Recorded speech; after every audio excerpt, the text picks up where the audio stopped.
A woman is missing after fire broke out at a townhome in the north suburbs Sunday evening. Mundeline Fire responding to a report of a blaze in the 1200 block of Huntington Drive. A United Airlines flight departing from O'Hare had to return to the airport Sunday evening after possible bird strike. United Airlines officials say the flight was departing for Syracuse and returned safely. An Iowa man is charged in a deadly shooting at a Chicago hotel last month. Demetrius Shorter turned himself in on Friday of charges of first-degree murder and attempted first-degree murder. An investigation is underway after 2 teens died of what is believed to be carbon monoxide poisoning in a car in Hoffman Estates. Police say 17-year-old Jefferson Ramos and 16-year-old Litzy Flores were found unconscious yesterday in a vehicle. Both teens attended Conant High School. A Lake Forest College student is accused of attacking another student inside a campus dorm room. He was going to kill me. I wasn't going to be here. I got extremely lucky. Luca Vopescu was arrested Friday. Esmeralda Ramirez says he used a deadly weapon during the assault. The blade was against my throat. If I moved, if I breathed a little bit too heavy, my throat would have been sliced. The suspect has been ordered to have no contact with the victim. A state legislature says the Illinois taxpayers will take another hit on a bill advancing at the Illinois State House. The bill would have the higher of federal prevailing wage or the state prevailing wage apply to federally funded construction projects. Sean Stott is with the Laborers International Union. Currently, because of the way the law is currently drafted, anytime more than $2,000 of federal money is applied to a construction project, the Illinois law does not apply.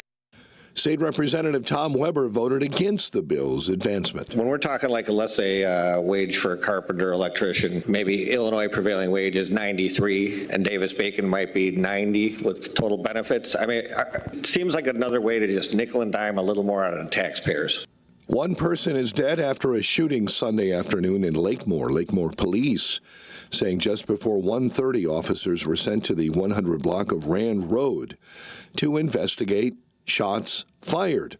Officers from the northwest suburb rendered aid to a man found before paramedics rushed him to the Northern Illinois Medical Center, where he was later pronounced dead.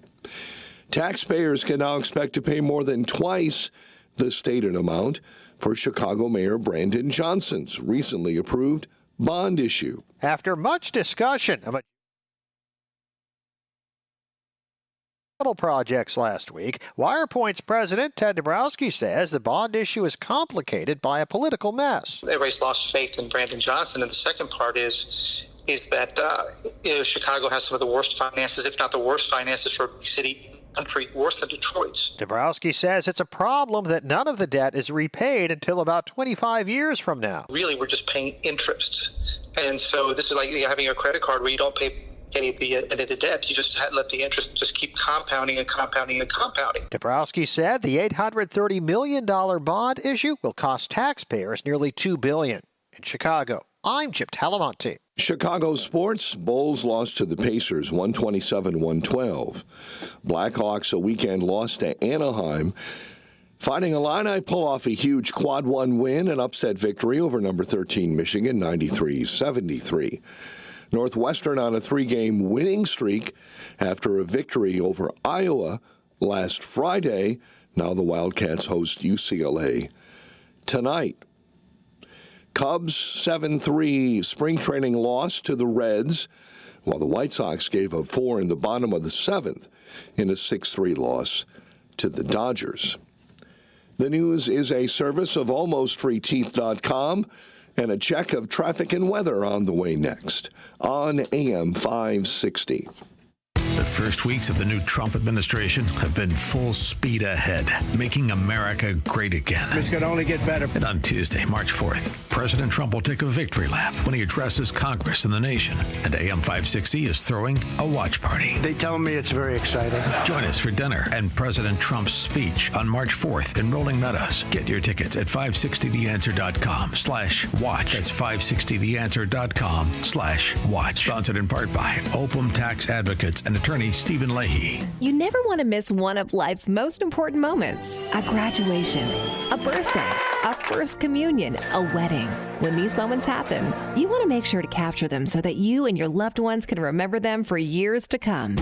For over 30 years, families have relied on Tom Kaloran Photography to capture important life moments. This locally owned family business can provide the solutions you need for your important event photography, from weddings and birthdays to class reunions and golf outings. No matter the size or scope, Tom Kaloran Photography will make sure you have lasting memories to share for years to come. Tom Kaloran Photography is also the official photographer for AM 560 The Answer. To learn more and to see their portfolio, just visit KaloranPhotography.com. That's KILLORAN Photography.com. Or call them at 708-361-0025. Tom Kaloran Photography, capturing important life moments for over 30 years. Listen every Sunday morning at 6 for Wyatt Matters. Wyatt Matters takes a lighthearted approach to things that deeply matter by utilizing a casual, interactive talk show format. Sharing some wisdom and creating some laughter. To this end, to get people thinking about what matters. And why it matters. Sunday morning at 6 on AM 560. The Answer. Hey, heard you're getting ready to move. We just listed our house on the market. Just make sure you have the right attorney. Doesn't the real estate agent take care of all that? They stay involved, but you want to make sure you have a great lawyer that's negotiating the terms, helping resolve inspection items, clearing up title issues, preparing the deed and other documents, and attending the closing. The attorneys at Nauman & Associates in Elk Grove Village have decades of experience handling real estate transactions every day all over Chicagoland. NALawGroup.com.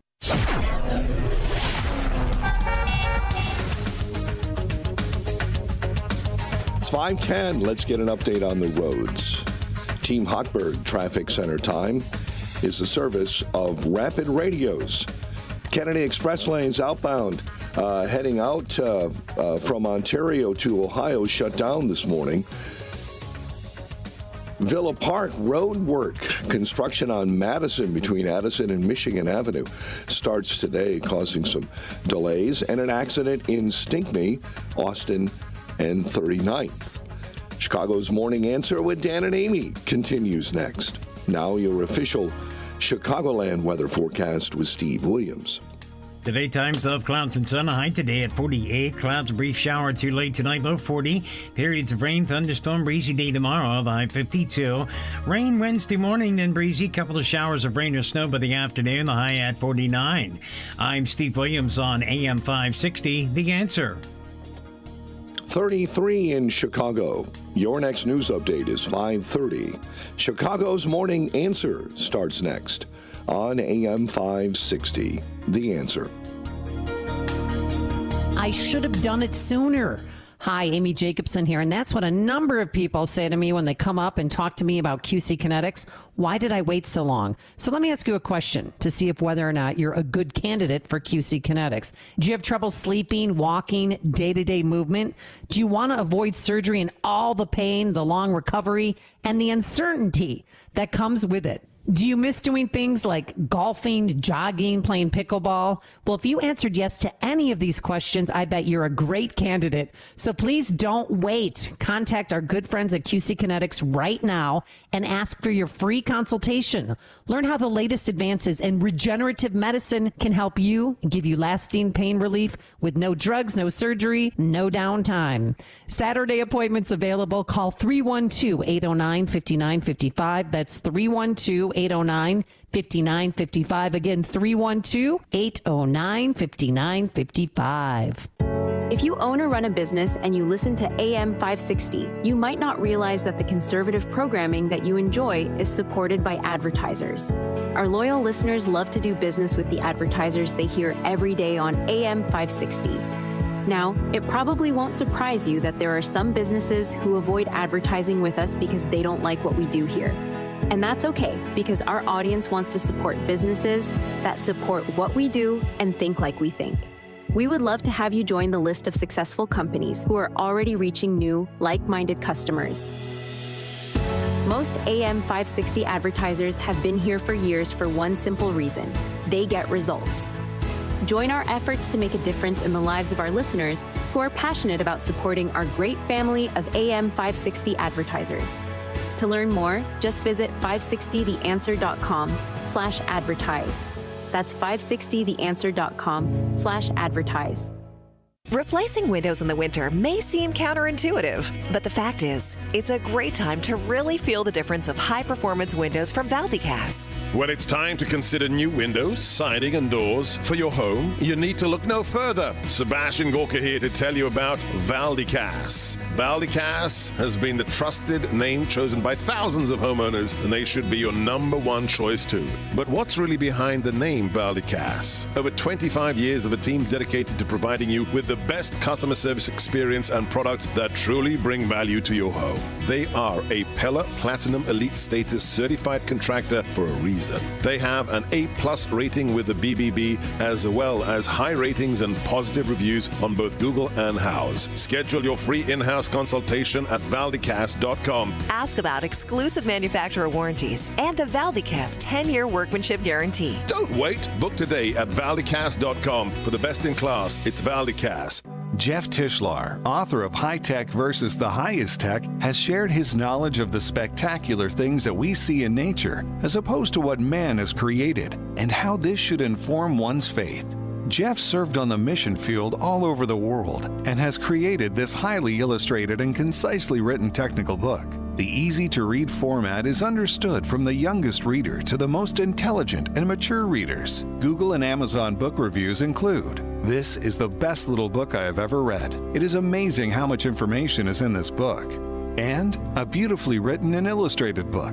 The author has a gift for describing complicated technical details in a very understandable style. This book is available now in paperback on Amazon. Search High Tech versus the Highest Tech by Jeff Tishlar. 100% of proceeds go to missions. That's High Tech vs. the Highest Tech by Jeff Tishlar.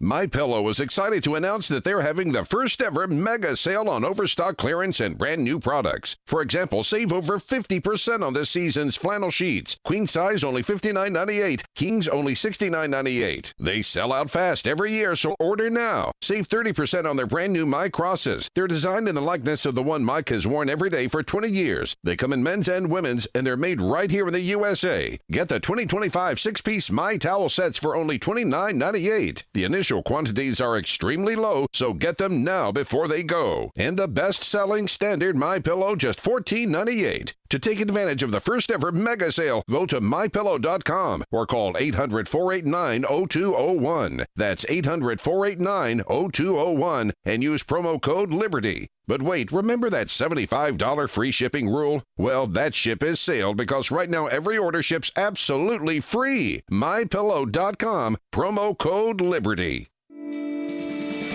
Why do so many companies count on Riverdale Plating and Heat Treating? Consistent high level of quality, an ISO certified and A2LA accredited heat treating, electroplating, fastener sorting, and packaging job shop. Riverdale Plating and Heat Treating meets and exceeds client specifications. Whether a high volume or a small production run, their processes ensure a job well done. Celebrating their 15th anniversary this year, they specialize in metal fasteners and stampings for automotive and other industries. And with a newly expanded sorting department, there are many sorting and packaging options to meet your needs. Riverdale Plating and Heat Treating serves customers in Illinois, Indiana, Michigan, Ohio, Wisconsin, and Tennessee, with easy access to all forms of transportation from an automated facility in Riverdale, Illinois, just 15 minutes southwest of Chicago. Want consistent quality? Call Riverdale Plating and Heat Treating, 708-849-2050, or visit riverdalePHT.com.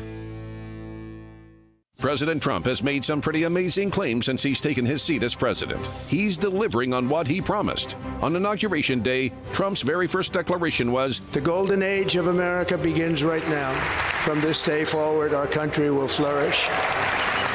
Consider this. Since the election, gold has shot up hundreds of dollars per ounce, shattering all-time record highs. Fox Valley Coins does not pretend to know the future, but they do know that if you're buying or selling gold or silver, they are the place to do it. These are some of the top reasons people choose a dealer. You want a national dealer with a local presence you can deal with face-to-face. You want a large selection, the best prices, and great service. You want to walk in with cash and walk out with the best product. You want to deal with legacy dealers with integrity. Whether buying or selling or just want valuation, Fox Valley Coins is your answer for choosing a dealer. Visit Fox Valley Coins, 1 light north of I-88 on Route 59 at the Naperville-Warrenville border. FoxValleyCoins.com. Family-owned integrity since 1981. She's gone from reporting on the sidelines to making sense of the headlines. It's the Michelle Tafoya podcast. The media is trying to lampoon this group. Yes, they are. They're calling them a bunch of 19-year-olds in hoodies.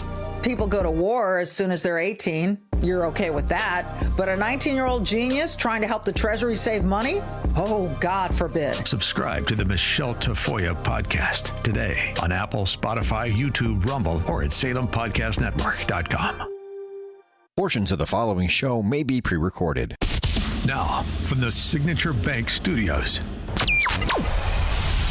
This is Chicago's Morning Answer with Dan Proft and Amy Jacobson on AM 560. The Answer.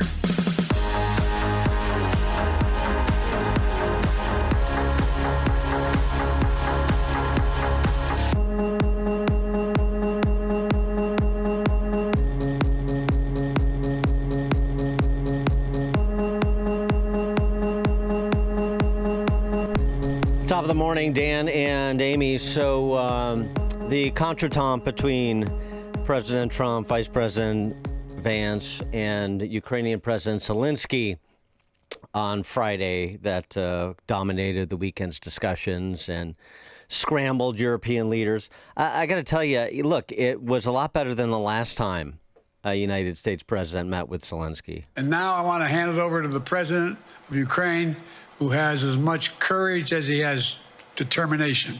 Ladies and gentlemen, President Putin. I mean, at least this president knew who he was talking to. So that's progress. And in addition to that, I mean, if you watch the whole exchange, the whole conversation between Trump and Zelensky and then the group, it started out laudatory because the anticipation was that the United States and Ukraine would be signing this deal over mineral rights, the partnership, strengthening economic ties, which is sort of a backdoor security guarantee. It's not a formal one, but it certainly enhances America's interests in Ukraine, right?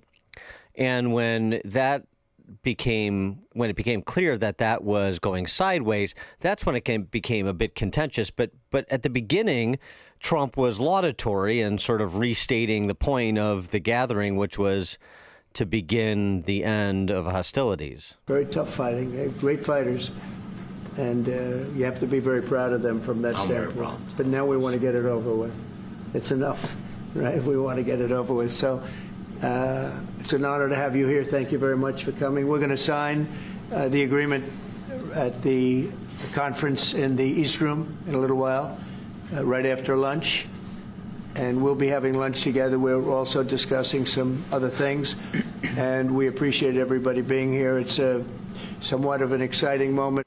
So, I mean, it was hardly contentious at the outset. And so for those suggesting that this was sort of an ambush, that Trump intended to queer the deal and that he was the instigator of all this, in point of fact, it was started with what you anticipated it would be, which is inking what was scheduled to be inked. Now, did Trump and Vance plan to have some comments? They have a strategic approach to how they were going to engage Zelensky? Perhaps. But again, the outset was perfectly affable and constructive. And then it wasn't. It became clear through Zelensky's body language and the gentle pushback that increased in hostility, that the two sides were not on the same side. And so this is essentially the crux of when it really bubbled over and for the whole world to see. I'm talking about the kind of diplomacy that's going to end the destruction of your country. Yes, but if you Mr. are not President, strong... Mr. President, with respect, I think it's disrespectful for you to come into the Oval Office and try to litigate this in front of the American media. Right now, you guys are going around and forcing conscripts to the front lines because you have manpower problems. You should be thanking the President for trying to bring an end to this conflict. Have you ever been to Ukraine that you say what problems we have? I have been to. Come once. I've actually watched and seen the stories, and I know what happens is you bring them on a propaganda tour, Mr. President. Do you disagree that you've had problems bringing people into your military? We have problems. And do you think that it's respectful to come to the Oval Office of the United States of America and attack the administration that is trying to prevent the destruction of your country? A lot of questions. Let's start from the beginning. Sure. First of all, during the war, everybody has problems. Even you, but you have nice ocean and don't feel now, but you will feel it in the future. God bless. You don't know that. God bless. You don't God know bless. that. You will not have war. Don't tell us what we're going to feel. We're trying to solve a problem. Don't tell us what we're going to feel. I'm not telling you. Because you're in no position to dictate that. Remember this. I'm not You're in no position to dictate what we're going to feel. We're going to feel very good. You will feel influence. We're going to feel very good and very strong. You will feel influence. You're right now not in a very good position. You've allowed yourself to be in a very bad position, and he happens to be right about it. From the very beginning of the war. You're not in a good position. You don't have the cards right now. With us, you start having I'm not cards. playing cards. Right now, you don't. Yeah, you're playing cards. Mr. President. You're playing I'm cards. serious. You're gambling with the lives of millions of people. You're gambling with World War III. You're gambling with World War III. And what you're doing is very disrespectful to the country, this country. It's with back all to respect to you. your Far country. more than a lot of people said they should have. Have you said thank you once? A lot of times. No, in this Even entire today. meeting, you said thank you. Even today. You went to Pennsylvania and campaigned for the opposition in October. Offer some words of appreciation for the United States of America and the president who's trying to save your country. 312-642-5600, turnkey.pro answer line. How do you come down on that exchange that ultimately led to Zelensky being tossed from the White House after Vance and Trump basically had him for lunch? Then White House staffers literally had Zelensky's lunch. Jackie Heinrich reporting for Fox. Went up to the press area to get an understanding of what we're watching. This is what I was told. The president has kicked Zelensky out of the White House. His delegation right now is telling him that he's got to go home.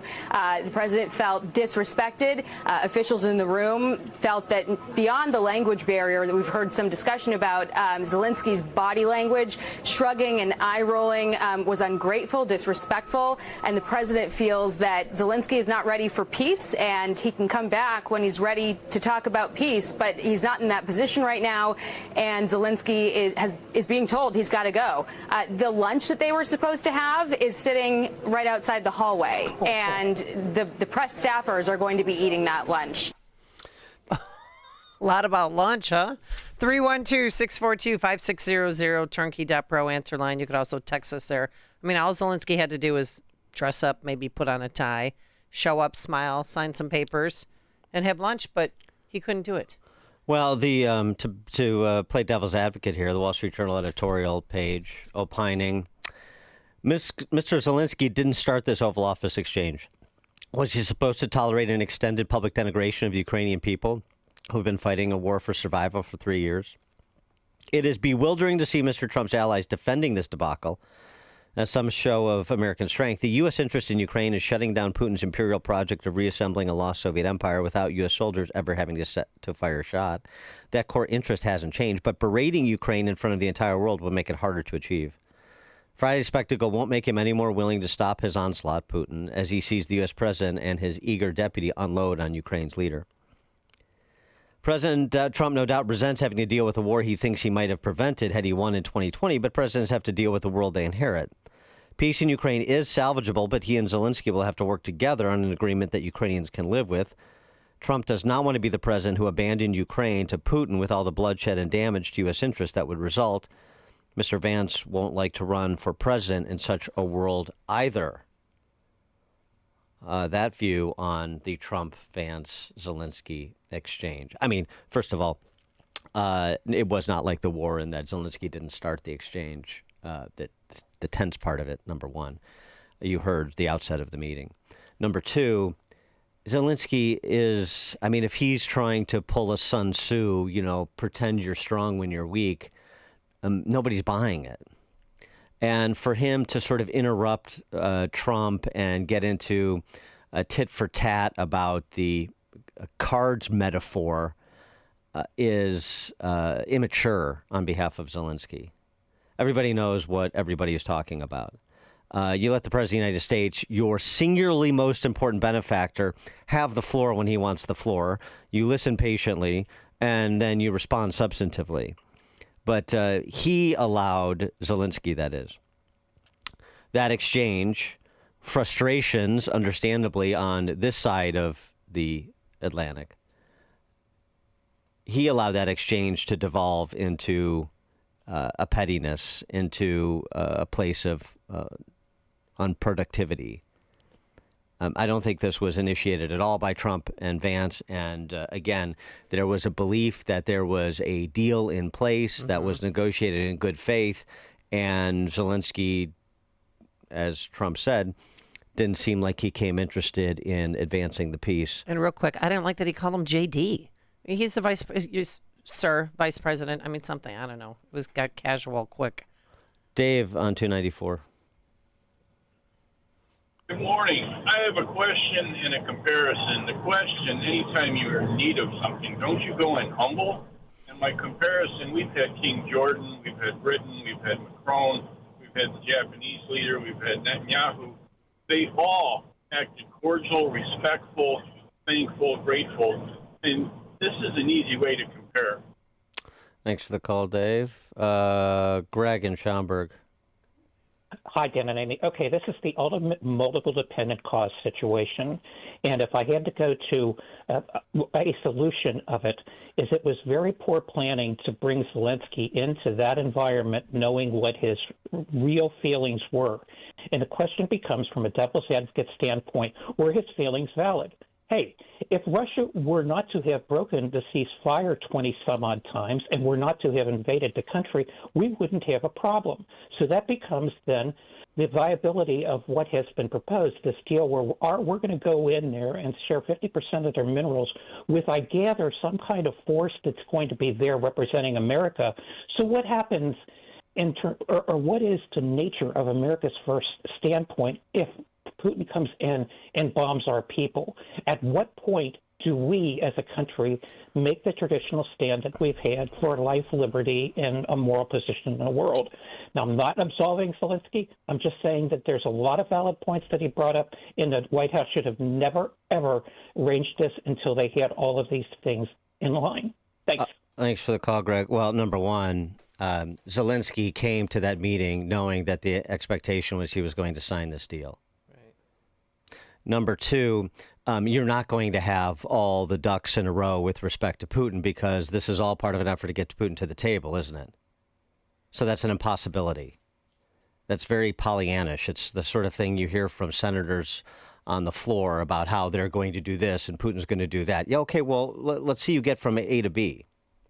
Number three, Trump was asked about all of these contingencies. What if Russia breaks peace talks? What do we do then? I understand that it's a heated conversation right now. What are you saying? She's asking, what if Russia breaks the ceasefire? What if anything? What if a bomb drops on your head right now? Okay? What if they broke it? I don't know. They broke it with Biden because Biden, they didn't respect him. They didn't respect Obama.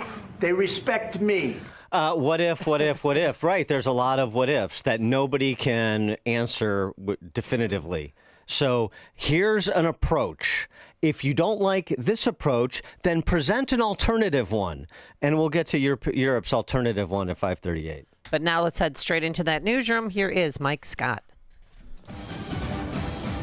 It's 5:32. Outside we have 33 degrees, and European leaders are pledging billions in support of Ukraine. British Prime Minister Keir Starmer. Together with others, Europe must do the heavy lifting.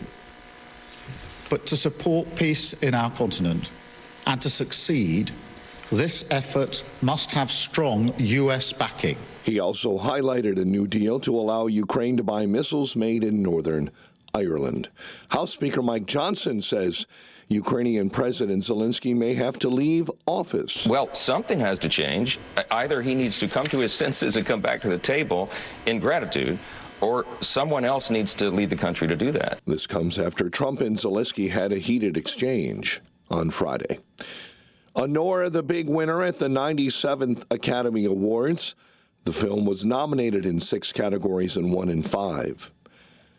Around 5,000 acres have burned in South Carolina, as 170 fires have been reported across the state.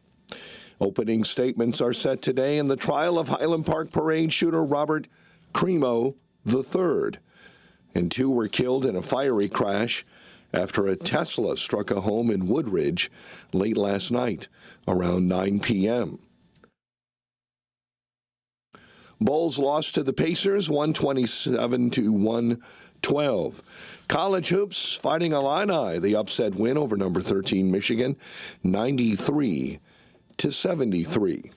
The news is a service of Valdecast Windows at valdecast.com. A check of traffic and weather on the way next on AM 560. Hey, heard you're getting ready to move. We just listed our house on the market. Just make sure you have the right attorney. Doesn't the real estate agent take care of all that? They stay involved, but you want to make sure you have a great lawyer that's negotiating the terms, helping resolve inspection items, clearing up title issues, preparing the deed and other documents, and attending the closing. The attorneys at Nauman & Associates in Elk Grove Village have decades of experience handling real estate transactions every day all over Chicagoland. NALawGroup.com. A decision we made that nobody believed in, that we felt strongly about, was the name change from PM Bedroom Gallery to Penny Mustard. Ben and Arvid Huth, brothers and owners of Penny Mustard Furnishings. Well, we knew the name fit right away. Yeah. And I mean, when we saw the name, I'm like, yep, that's it. And you saw the name and you were like, that's it. Yep. And we had a key employee that said, I won't even work for a company that has that name. I couldn't even wear a shirt that has that name on it.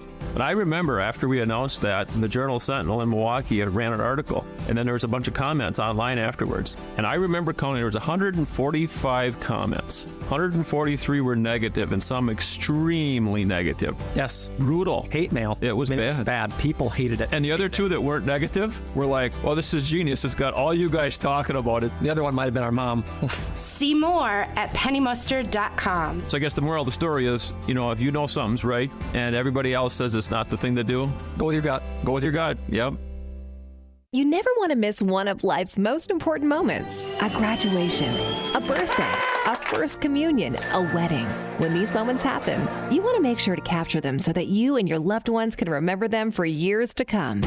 For over 30 years, families have relied on Tom Kaloran Photography to capture important life moments. This locally owned family business can provide the solutions you need for your important event photography, from weddings and birthdays to class reunions and golf outings. No matter the size or scope, Tom Kaloran Photography will make sure you have lasting memories to share for years to come. Tom Kaloran Photography is also the official photographer for AM 560 The Answer. To learn more and to see their portfolio, just visit KaloranPhotography.com. That's KILLORAN photography.com. Or call them at 708-361-0025.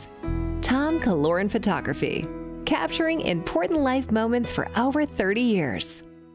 Illinois has one of the worst funded pension systems in the country. It's one of the reasons for high taxes in our state. And Springfield politicians have plans to add more debt to the system. Join me, Jeannie Ives, along with Ted Dabrowski of WirePoints and Keith Pekow, Mayor of Orland Park, for a critical town hall discussion Thursday, March 13th at 6 p.m. in Glen Ellen. We'll break down the numbers and explore real solutions. Tickets available only in advance at breakthrough-ideas.com. That's breakthrough-ideas.com. Hair Volume is the best-selling hair tablet in the world and one of many award-winning natural hair products from New Nordic. Purchase at newnordicusa.com or CVS.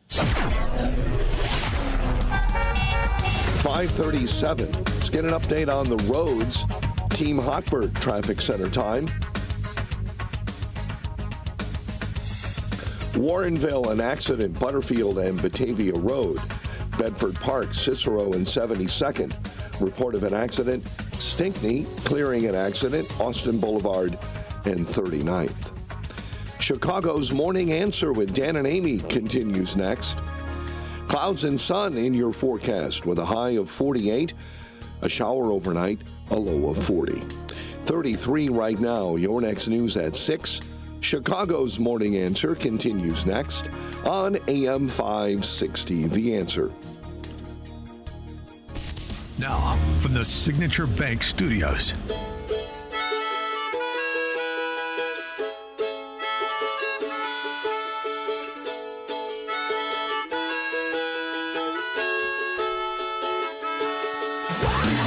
Top of the morning, Dan and Amy talking about the fallout from the verbal altercation between Trump and Vance and Zelensky on Friday that, of course, bled into the weekend. Interestingly, we were just talking about the approach. I mean, if I could just skip to the end and then we'll go back and pour over it a bit. The Trump approach, and we heard from Greg and Schomburg that Zelensky should have never been invited there, knowing what his sensitivities were, knowing that he wasn't perhaps fully sold on this deal that he was scheduled to sign. Well, for those offering the customary hi-hat in terms of Trump's approach, this then happened the next day. Zelensky posting on X, as President Reagan once said, peace is not just the absence of war. We're talking about just and lasting peace, freedom, justice, and human rights for everyone. A ceasefire won't work with Putin. He has broken ceasefires 25 times over the last 10 years. A real peace is the only solution. Okay. Wonderful. What's a real peace? Okay, never mind. Keep going. We are ready to sign the minerals agreement. Oh. And it will be the first step towards security guarantees. But it's not enough, and we need more than just that. A ceasefire without security guarantees is dangerous for Ukraine. We've been fighting for 3 years, and Ukrainian people need to know that America is on our side. So, I mean, this is sort of the middling rhetoric that led into perhaps a misunderstanding that he was ready to sign this deal. So then he goes the next day after talking with Brett Baer, addressing the fallout from the meeting and him being thrown out of the White House, for goodness sakes. And he says, we're ready to sign the minerals agreement, and it will be the first step, but it's not enough. Well, so are you going to sign it or not? We need more than just that. We need security guarantees. Well, what security guarantees? Boots on the ground and missiles in the air, as Keir Starmer promised? You're not going to get it. You're not going to get it. And here's Trump's posture. He wants to make a deal. I don't know if he can make a deal. The problem is I've empowered you to be a tough guy. And I don't think you'd be a tough guy without the United States. And your people are very brave. But you're either going to make a deal or we're out. And if we're out, you'll fight it out. I don't think it's going to be pretty, but you'll fight it out. But you don't have the cards. But once we sign that deal, you're in a much better position. But you're not acting at all thankful. And that's not a nice thing. I'll be honest, that's not a nice thing. All right, I think we've seen enough. What do you think? So, Zelensky was asked about Trump's relationship by Brett Baer in an interview subsequent to the Oval Office meltdown, as it were. He said this. Do you think your relationship with Donald Trump, President Trump, after today, can be salvaged? Can be. Yes, of course, because it's relations more than two presidents. It's the historical relations, strong relations between our people. And that's why I always began with to thank your people, from our people. And this is the most important. And of course, thankful to President and of course to Congress, but first of all to your people. Your people help to save our people. People, the first. Human rights, the first. This is very, very important. And we are thankful and sorry for this. I mean, we wanted very much to have only strong relations, and I'm very calm that we will have it. Well, that was probably the tone he should have struck in the Oval Office. And to the extent that he was going to apparently surprise Trump and Vance and the team, the administration, by not agreeing to sign that minerals deal without additional unnamed security guarantees, that probably should have been telegraphed ahead of time, because thinking about going to meet your singularly most important benefactor and you want to catch him off guard, you want to embarrass him publicly, how do you think that's going to go? 312-642-5600 is our turnkey.pro answer line. You could also text us. The text line is now opening. And it went so poorly, even Lindsey Graham. Right, that's when I knew it was bad. Even Lindsey Graham took to the microphone after what everyone witnessed and had this to say about his former dream ally. His words. I have never been more proud of the president. I was very proud of J.D. Vance, standing up for our country.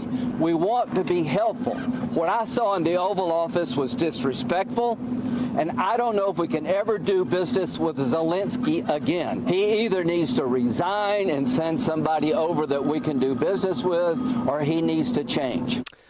And so Zelensky was presented with that clip from Graham, again by Bret Baier, and had this to say in response to Lindsey Graham. I don't know if he will be happy after my words. This decision can do only people of Ukraine.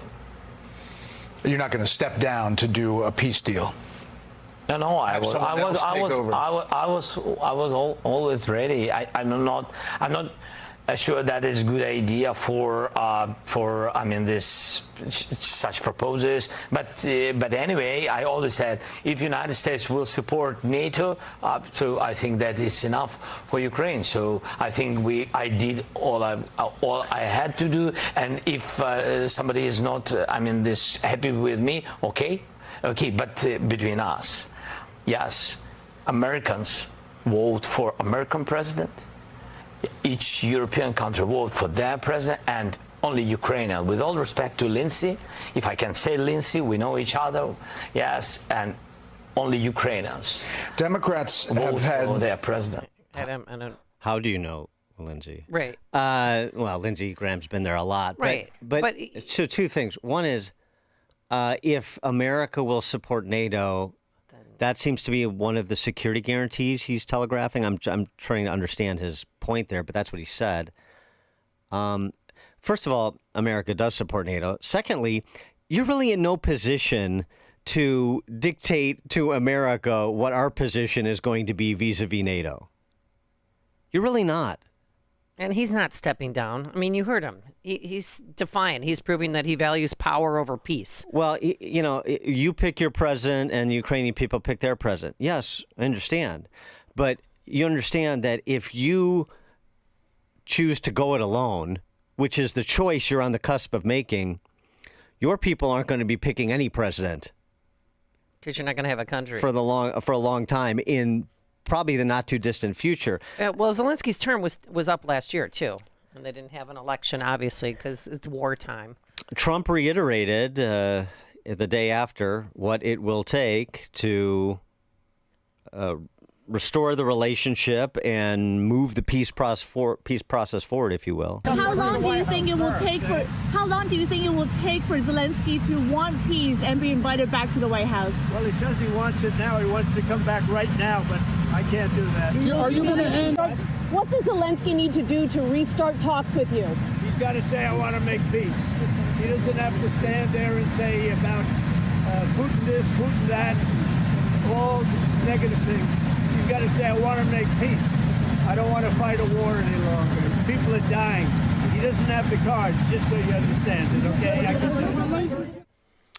312-642-5600, turnkey.pro answer line. Vince, Geneva. Hey, I just want to say I've never been prouder of a president in my lifetime. I'm 59 years old, especially after the 4 years of a weak and feckless leader in the White House being pushed around by Europe and Ukraine. And here's $200 million because it's Friday. It was just so refreshing. I've been an opponent of that little weasel from Ukraine from day one, and it's finally we have a fighter in the office. And this whole Trump 2.0 is like Christmas morning every day. Love it.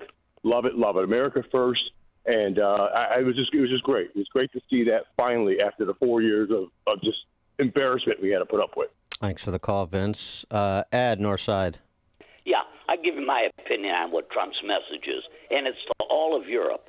This is a European problem. Learn to handle your problems on your own and stop calling the United States to bail you out. Thank you. Thanks, Ed. Nick, Northwest Side. Yeah, thank you. Vice President J.D. Vance, to make him happy if he hears this, he should not have jumped all over Volodymyr Zelensky the way he did. I mean, sure, there's some emotion about this, with all these things going on, and there's emotion of the people being hurt and killed in Ukraine, going on for 3 years now. And then Vice President J.D. Vance also once told at that meeting there about you're not wearing a suit. You come into the White House without not wearing a suit, and this is where the better interpretation should have been available to Volodymyr Zelensky, that he should have said, well, I will wear my costume. See, in Ukrainian, the word costume means a suit.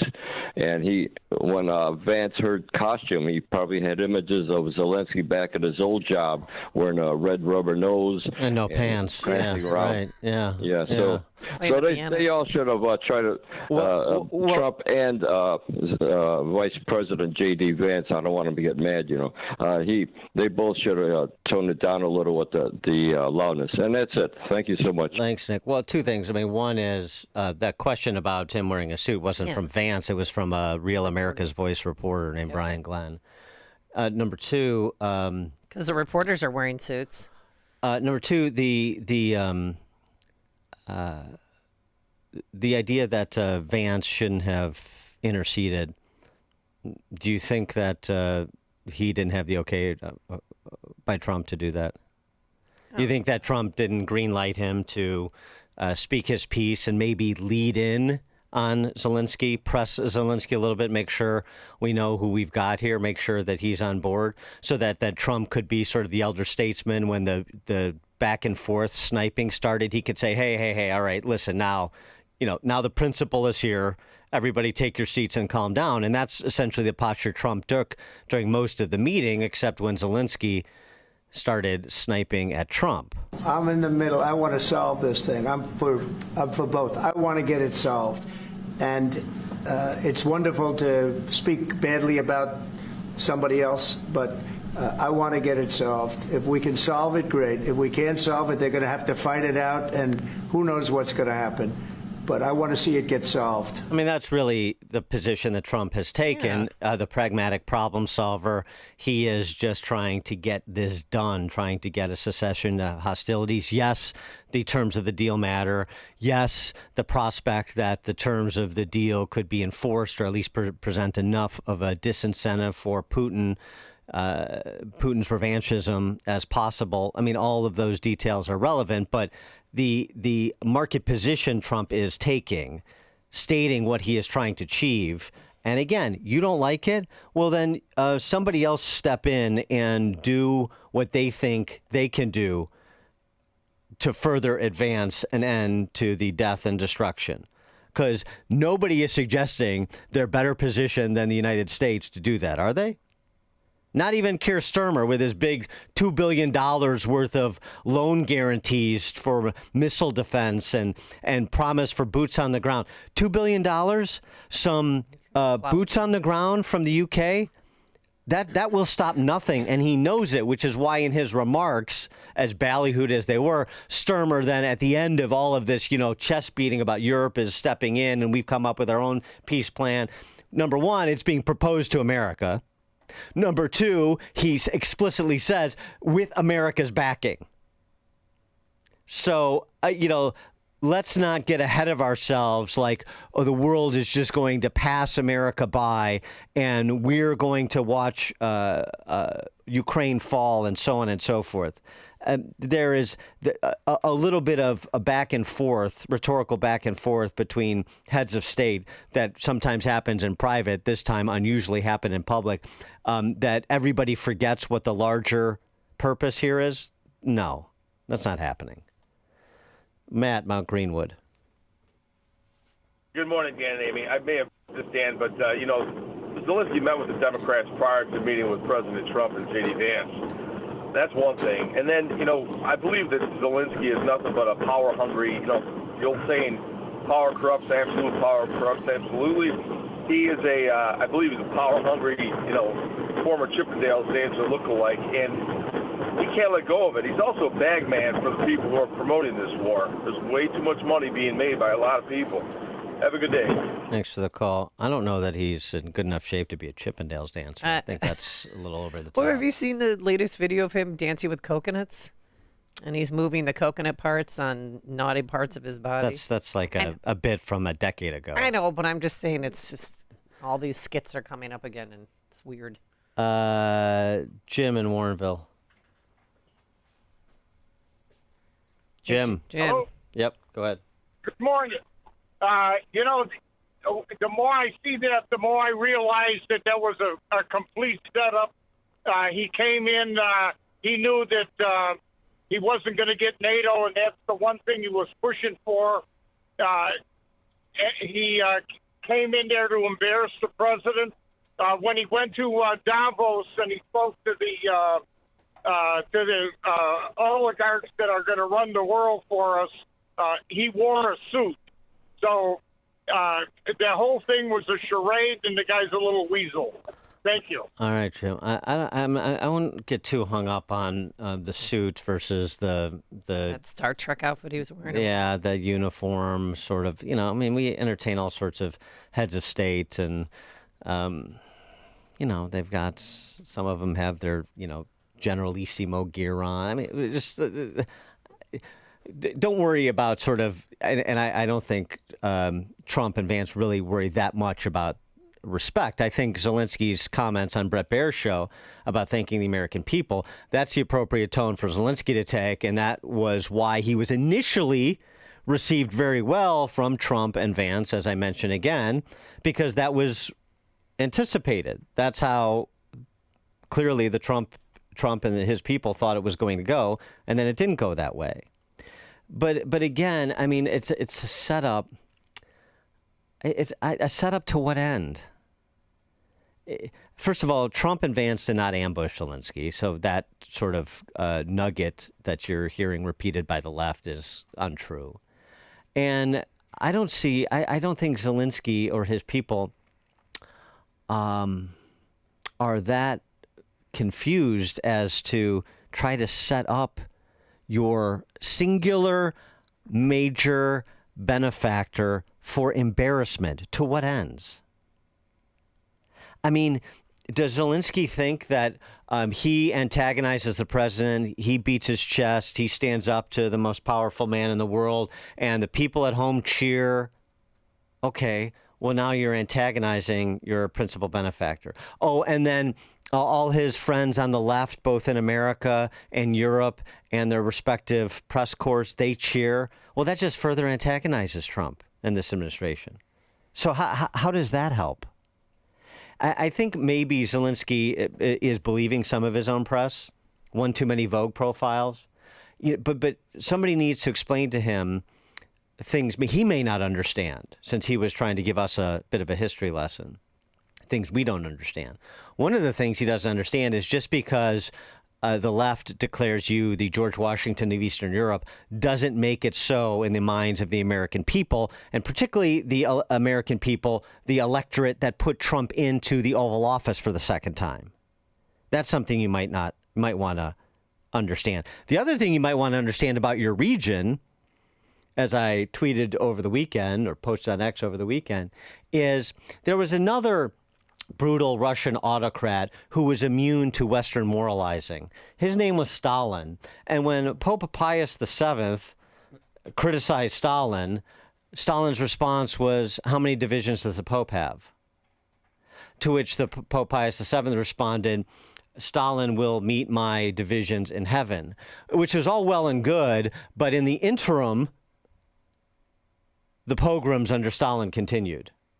So Zelensky might want to consider, how many divisions does the American left and the Western press corps have to support this effort to repel the Russians, or at least hold them at bay?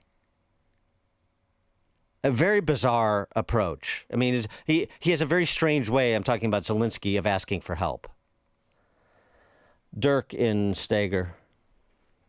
Yeah, good morning, Dan and Amy. Hey, one thing that was a cringeworthy moment for me, I completely support what Trump and JD are doing. Excuse me. But when Zelensky made the point about you've got a beautiful ocean and you're going to see what it feels like, and then Trump got sucked into the emotion and the miscommunication. He started ranting about, you can't tell us how to feel, you can't tell us how to feel. I think Trump completely missed the point. He was trying to say, eventually somebody's going to show up on your shore and attack, and then you'll know what we feel like. And I hate it when Trump gets off course a little bit because he doesn't quite get the point. Thanks for the call, Dirk. I think he got the point. I mean, it's just like he was saying, not what you feel, but what he was saying is you're not going to tell us what we have to be concerned about. Right. I think that's what he was communicating. Jerry, Milwaukee. Yeah, good morning. Just like every other ploy by the left to get rid of Trump, never mind Zelensky, this is nothing but the left here in this country trying to denigrate Trump and trying to do something to just make him look silly.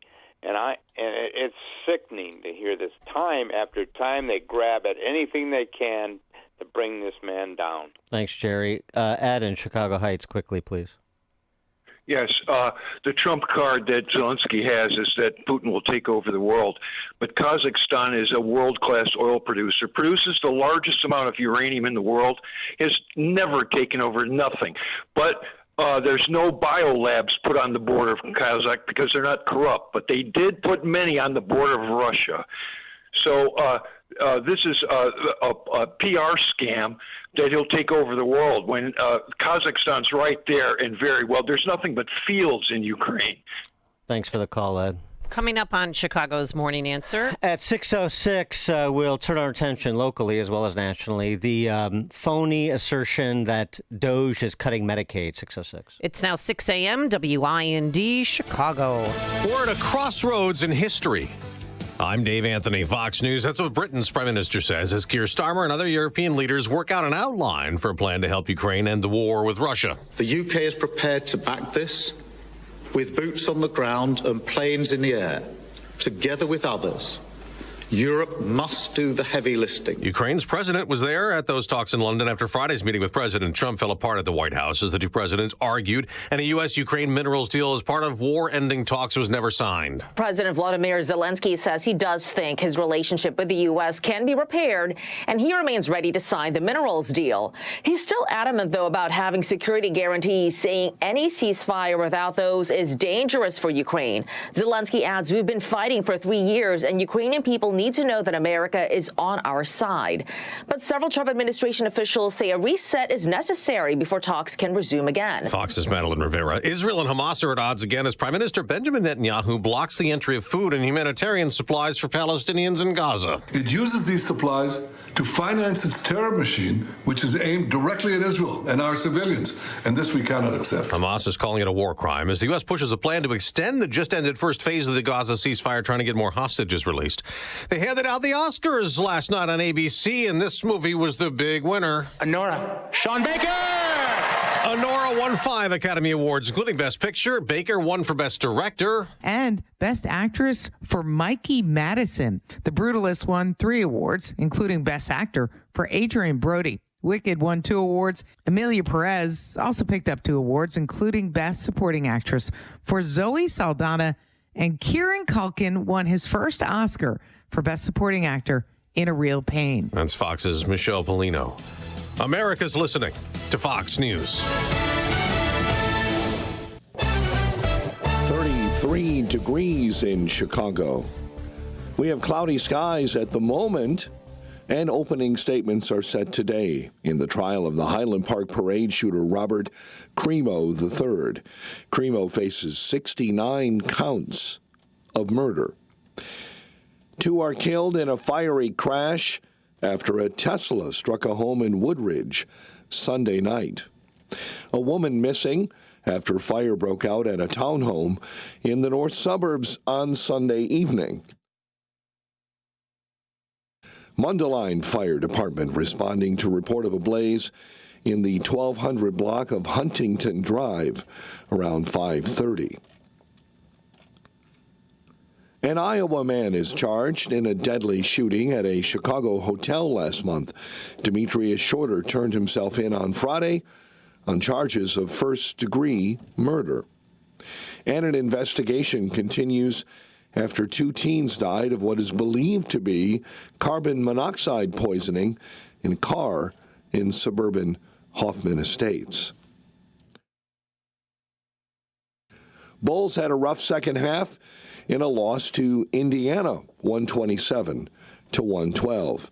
And the Fighting Illini, an upset victory over number 13 Michigan, 93-73. The news is a service of almostfreeteeth.com, and a check of traffic and weather is on the way next on AM 560.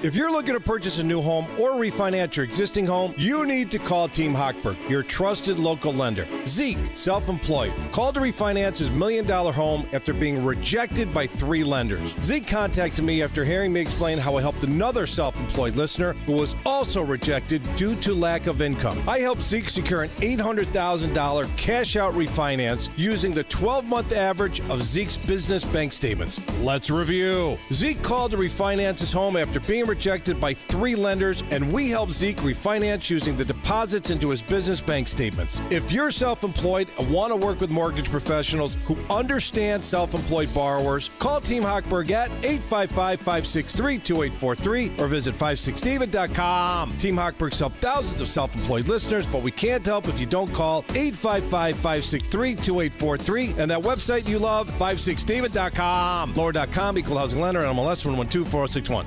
You've likely heard about Relief Factor and how so many people enjoy a better, more pain-free life because of it. If you're dealing with everyday pain, it makes sense you'd want to try it first. Well, Relief Factor makes that pretty pain-free too, with their 3-week quick start for just $19.95. An easy, affordable way to see how it could literally change your life. Relief Factor is a daily supplement that fights pain naturally, developed by doctors. Relief Factor doesn't just mask pain temporarily. It helps reduce or eliminate pain. In fact, the longer you take it, the more effective it is. Trying it couldn't be easier with their 3-week quick start for only $19.95. That's less than $1 a day. And it just takes a phone call. 1-800-4-RELIEF. That's 1-800-4-RELIEF. Wherever you're having pain, every day you feel better is a day you live better. Try Relief Factor's 3-week quick start today. Visit ReliefFactor.com or call 1-800-4-RELIEF. That's 1-800-4-RELIEF. New treatments for joint pain are here. By now you've heard about regenerative medicine. If you're wondering if you're a good candidate, answer these questions. First, does chronic pain in your knees, hips, shoulders, or other joints keep you from doing the things you enjoy? Golfing, jogging, time with the family. Does it hurt doing the things you need to do, like getting out of bed, sleeping, working, and walking? And finally, do you want to avoid surgery and all of the pain, long recovery, and uncertainty that comes with it? If you answered yes to any of those, you need to call QC Kinetics now. Learn about exciting advancements in regenerative treatments that can give you long-lasting pain relief with no drugs, no surgery, and no downtime. Get your free consultation today. Call QC Kinetics. That's QC Kinetics. Here's the phone number. Call now, 312-809-5955. That's 312-809-5955. QC Kinetics, 312-809-5955. Salem News Channel is America's fastest growing conservative TV network. It's an absolute crazy day. Home to the largest lineup of free speech champions anywhere. Delivering in-depth insight and unapologetic opinion on today's biggest news stories. Americans aren't going to put up with this anymore. SNC brings you the news that matters, told with integrity and clarity. Watch Salem News Channel free 24/7 on your television. Stream now on Xumo Play. 6:07. Let's get an update on the roads. Team Hochberg Traffic Center Time, a service of FoxValleyCoins.com. Kennedy on the outbound side, already 30 minutes out to the big airport. And the Ike on the inbound side, an accident center lane block between First Avenue and Harlem Avenue. Chicago's Morning Answer with Dan and Amy continues next. AM 560 Weather Center forecast with Steve Williams. Sun and clouds today, high 48. Cloudy brief shower too late tonight, low 40. Rain, thunderstorm, breezy tomorrow, the high 52.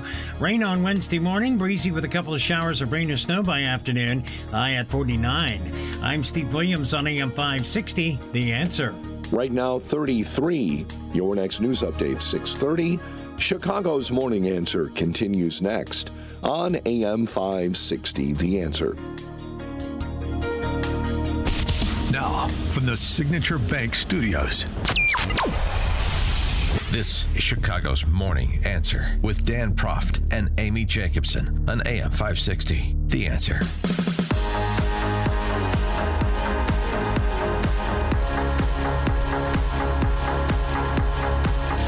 Top of the morning, Dan and Amy. So I saw that the movie Honora won Best Picture last night. Yeah, I was shocked. Well, I was more shocked that Mickey Madison beat out Demi Moore for Best Actress. Have you seen either movie? I saw the 25-minute version of her movie, Demi Moore's movie. Not the entire thing. And then I just saw a trailer because I never had 2.5 hours. Heard of Honora until last night. But you're sure that Demi Moore should have won Best Actress because you saw 25 minutes of one movie and not the other one. Makes sense.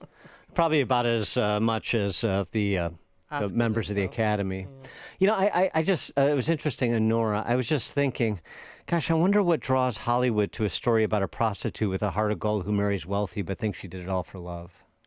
I wonder. Well, where have we seen that with Pretty Women? I mean, it's just... I wonder what the general Hollywood appeal is.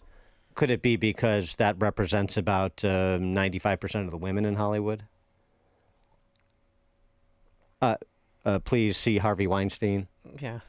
P. Diddy, et cetera, et cetera. Not saying that some women were victimized because they certainly were, but I think you know what I'm saying about the Hollywood starlet, which is a cliche, right? Yeah. Honora. Okay. I did see The Brutalist, by the way. What'd you think of that? I saw it because Christian Toto so highly recommended it. It was good. Adrian Brody deserved Best Actor. He did a fantastic job, but it wasn't the epic that I was led to believe it was based on all of the hyped reviews. It was good, but it was not. I mean, it doesn't go down as one of those classics or one of those epic tales. It just didn't rise to that level. There was too many sort of parts of it that were really uneven, and some plot points that you had to connect, which is fine. But I thought it was just a bit sort of a little bit disjointed in parts. By the way, what also ruined it for me was Guy Pearce, who I generally like as an actor, and he was up for Best Supporting Actor. He wore a Free Palestine lapel pin. Oh, boy. Okay, Guy. Well, the beginning, I mean, Conan O'Brien, he hosted this year, and it wasn't political at first, you know, and then there's things along the way where people dropped their opinions about the Ukrainian war, their opinions about Jewish, you know, that whole thing. I don't care about any of that. Yeah, but Mickey Madison, during her acceptance speech, she pretty much thanked the sex industry. It was so bizarre. She's like, and the sex workers out there, you know, getting to know you, helping me craft my character. I'm like, okay, well, you're just normalizing everything again. Well, Right. Gosh, Right. I wonder why Hollywood is so attracted to a film that would normalize sex work. About a Brooklyn sex worker and her whirlwind romance with a son of a Russian oligarch. Yeah, maybe some people out there could figure out why Hollywood is so fascinated by such a tale, because it's a real conundrum. All right, we have to get to this matter because this is the latest. Mean old MAGA is dropping the hammer on poor people to give billionaires like Elon Musk tax breaks and so on and so forth. They're standard issue lines of propaganda. And Jelly Belly Pritzker is right in the center of it, as he always is. He's so large, he's always in the center of. J.B. Pritzker and top Democrats appeal to public in fight against potential Medicaid cuts. As GOP eyes Medicaid cuts, Trump tries to avoid political third rails, blares the Amazon Post. Medicaid recipients fear buzzsaw cuts for Trump's agenda. So what's really happening?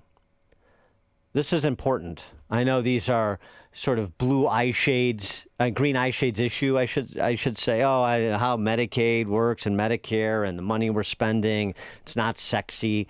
But with respect to Medicaid, this is an important story. And you have to understand the latest unbelievable dishonesty being perpetrated by J.B. Pritzker and the members of the press and the legislature on his payroll in one form or another. We're facing a real challenge. Red alert, everybody, said Jelly Belly over the weekend at a press conference. It's time to wake up. Get out. Do something. Together, we're sending a clear message. Hands off Medicaid. That's funny. Because last week, he proposed reductions in Medicaid spend because the administration had so wildly underestimated the amount of money that Illinois would spend on Medicaid when he was recruiting people to come to this state and this country, to come to this country illegally, reside in Illinois, and he'll put you on the Medicaid rolls. The cost over, this from the Illinois Auditor General's office, the cost overruns were particularly pronounced in the program meant for recipients age 42 to 64, with the actual expenditure of $485 million through 3 years ending June 30th. That was nearly 4 times the initially estimated cost of $126 million. During the same period, the actual cost of the program for those 65 and older was $412 million, double the original projection of $224. So off by a factor of 2, 65 and over, off by a factor of 4, 42 to 64 on the state's Medicaid program. The programs have cost the state more than $1.6 billion since the initiative began in late 2020, have been plagued by improper enrollments and a failure to move some recipients who were eligible into Medicaid, the traditional health insurance program for the poor jointly funded with the federal government, again, according to the Auditor General's office. Hands off our Medicaid. Get out there and do something. So here's what Pritzker did, as we've talked about with Ted Jabrowski, but pay attention and spread the word. As I said, bringing hundreds of thousands of people who've entered this country illegally into Illinois, signaling to them, come to Illinois, settle here. He, Brandon Johnson, the entire political power structure, and we'll put you on the Medicaid rolls just for starters. That's in the billions of dollars. We don't know exactly, but we know it's in the billions of dollars. And you can sort of extrapolate from what we do know about how much California has spent just on health care coverage for people in the country illegally residing in California. And their number was upwards of $10 billion.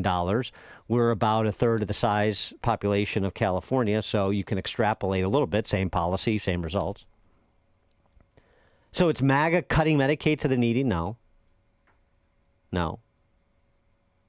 There's one piece of evidence I just mentioned from the state's Auditor General's office. If you don't like that, you can go challenge them. A second, for years now, big government Democrats in this state and a lot of big government Republicans have been bastardizing Medicaid eligibility to turn it into a middle income family entitlement program. Why? Because just like lower income people who are state dependents, if you get middle income people to be state dependents, they're loyal voters too. They don't want the benefit that you confer taken away. And all you have to do is, for most of them, is frighten them. If you don't return me to office, then that benefit that we gave you will be taken away by my bad old opponents. There are 3.4 million people on the state's Medicaid rolls, nearly a third of the state's population. That is not what Medicaid was intended. That is not who Medicaid was intended to serve. Able-bodied people. Medicaid was intended to serve the indigent, pregnant women, people with disabilities. But just like it was during COVID, it's been expanded beyond recognition by politicians like Pritzker and up and down the power structure here. And now, when they can't afford it anymore because they're facing deficits now that the federal funding money has run out, oh, well, we're going to have to pare down our Medicaid expenditures. And who loses out? The people that Medicaid was intended to serve. How many times do they have to run this game before we get it and hold somebody accountable, like starting with the governor? In point of fact, since this is an interesting moment, it unites all of these big spending new Marxists who want everybody to be a state dependent in one form or another, or completely, and some of our newfound Blagojevich enthusiasts in MAGA world. Oh, yeah, let's go back to when Blagojevich was impeached. Because I'm sure many people, it's just all about I got this thing and it's golden. It was just about selling the Senate seat, as if that wasn't bad enough. But you say, well, everybody does that. They horse trade for something for themselves. Well, sure, if everybody does it, then we might as well continue it because everybody's doing it. That's what you teach your kids, right? Not the propriety of something or the lack thereof. The Chicago Press Corps, like the D.C. Press Corps, and some in the MAGA world, particularly in Illinois, that for some reason like Blagojevich now because he's, properly obsequious to Trump. Gee, I wonder why. One of the charges for which he was impeached, and he was impeached in a craven way when it was all hands on deck, Madigan and the Dem power structure, we're going to get rid of Blagojevich. Of course, our press corps will do our bidding, and that's exactly what they did. The Chicago Tribune editorializing in 2009. The governor drafted an emergency regulation in 2007 to ensure that families could enroll in Medicaid. These represented people earning from 133% to 185% of the federal poverty level. They already had state subsidized medical coverage, but risked losing it because of federal political wranglings. In the same emergency regulation, Blagojevich single-handedly expanded Medicaid eligibility to families earning more than double the amount, up to 400% of poverty. That was about $83,000 a year for a family of four, 15 years ago. That's for the indigent, $83,000. That was probably 20% higher than the median household income back in 2009. He said executive authority gave him the right to do so, but it didn't. And JCAR, Joint Committee on Administrative Regulation, blocked the emergency rule. Blagojevich defied JCAR and implemented it anyway. And he was impeached for that. Because it was an illegal expansion of the Medicaid rolls. And what did it do? It expanded the entitlement at the cost of people for whom the program was actually intended to serve. That's Blagojevich, the guy that's so many of MAGA world. Well, not so many, a few. We're just going to turn a blind eye because he's singing the right tune now. I'm all for using useful idiot quislings like Blagojevich to righteous ends, to our ends. Fine, if he has a purpose. But don't confuse quizzling useful idiots for allies. The Blagojevich gubernatorial record, the Chicago Press Corps record, the Springfield Press Corps record, the Illinois political ruling class record, Jelly Belly's record. I mean, I'm at a loss because I've been saying it for as long as I've been on the air. All of these programs, all of the people running around, these sentimental barbarians, I'm all for this program and that program because I'm a good person who wants to help those who need help because of bad luck or through no fault of their own, like people with disabilities. And yet you support politicians who turn those programs on their heads, and the people you think you're helping are the ones who get short-shrifted at exorbitant prices because they're too busy using this money to buy political fealty and a loyal constituency and a controlled vote. And it's happening again right before our eyes with all of this silliness about Medicaid cuts coming from the Trump administration. While they're the ones trying to figure out how to finance this unwieldy program they created by expanding it beyond its intended parameters. It's sickening. It's not just unfinanceable, it's morally wrong. It should be an offense to decent people in this state. Oh, Medicare, get your hands off our Medicaid. And the seals just clap in the press corps and in this electorate to J.B. Pritzker's scam. Scamming you using people with disabilities and pregnant women and indigent families as cannon fodder for his political ambitions. Can it be any more stark?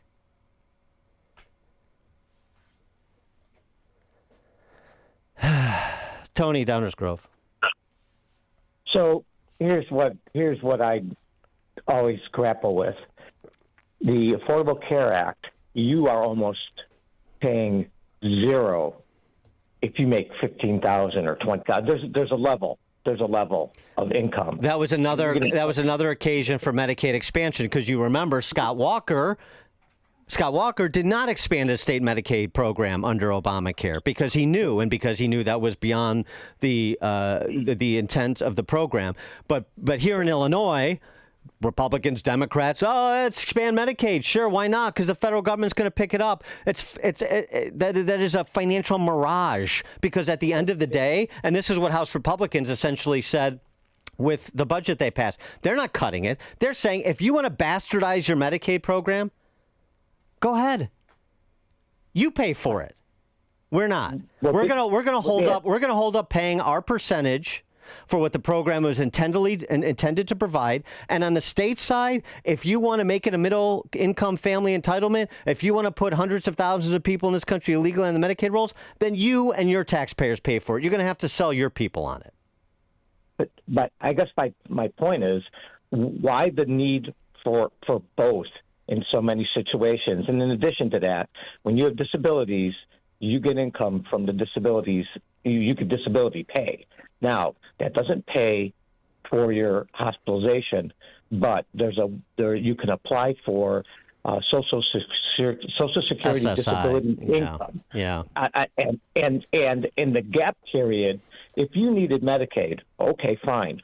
But how many people are receiving Medicaid that really don't have to be on Medicaid? Not that they're double dipping, but we have two things going on here at the same time, and we're claiming that one's being cut, and I just don't understand that. Thanks for the call. I mean, this is really. I mean, at a base level, keep this very simple. People in this country illegally are not entitled to entitlement programs. Number one. We're not putting them. Are we going to provide emergency services to anybody who needs them? Of course. Yes. Yeah. But that's not that. They're putting you on the Medicaid roll. Medicaid rolls. No. Number one. Number two. People making middle or better or upper middle incomes that are otherwise able-bodied, you're not eligible for Medicaid. Okay. Go back to the original intent of the program and the Americans it was intended to serve. How complicated is that? Dawn, Naperville. Hi, good morning. Thank you for taking my call. What people have to understand is that there is a lifetime limit on Medicaid, and many individuals with disabilities, they're never functionally independent. So that means they're going to need it for the rest of their life. Now, I want to let people know that school districts have access to Medicaid funds. However, there's going to be a form in your IEP that parents have to sign to give authorization for school districts to use the funds for your student. However, the Biden administration attempted during his administration to remove that authorization. So school districts didn't need parent authorization. Where was the hand-wringing? No word, nobody up in arms. Now, thank God it never happened. But let's be honest. Let's stop the tomfoolery here. So I never heard any reports on that. I mean, it's absolutely unbelievable, Dan, and thank you for bringing up who it was really intended for. These wolves they're like wolves in sheep's clothing. Well, thank you, Dawn. The programs from the left are intended to fund bureaucracy and buy votes through dependency. That's it.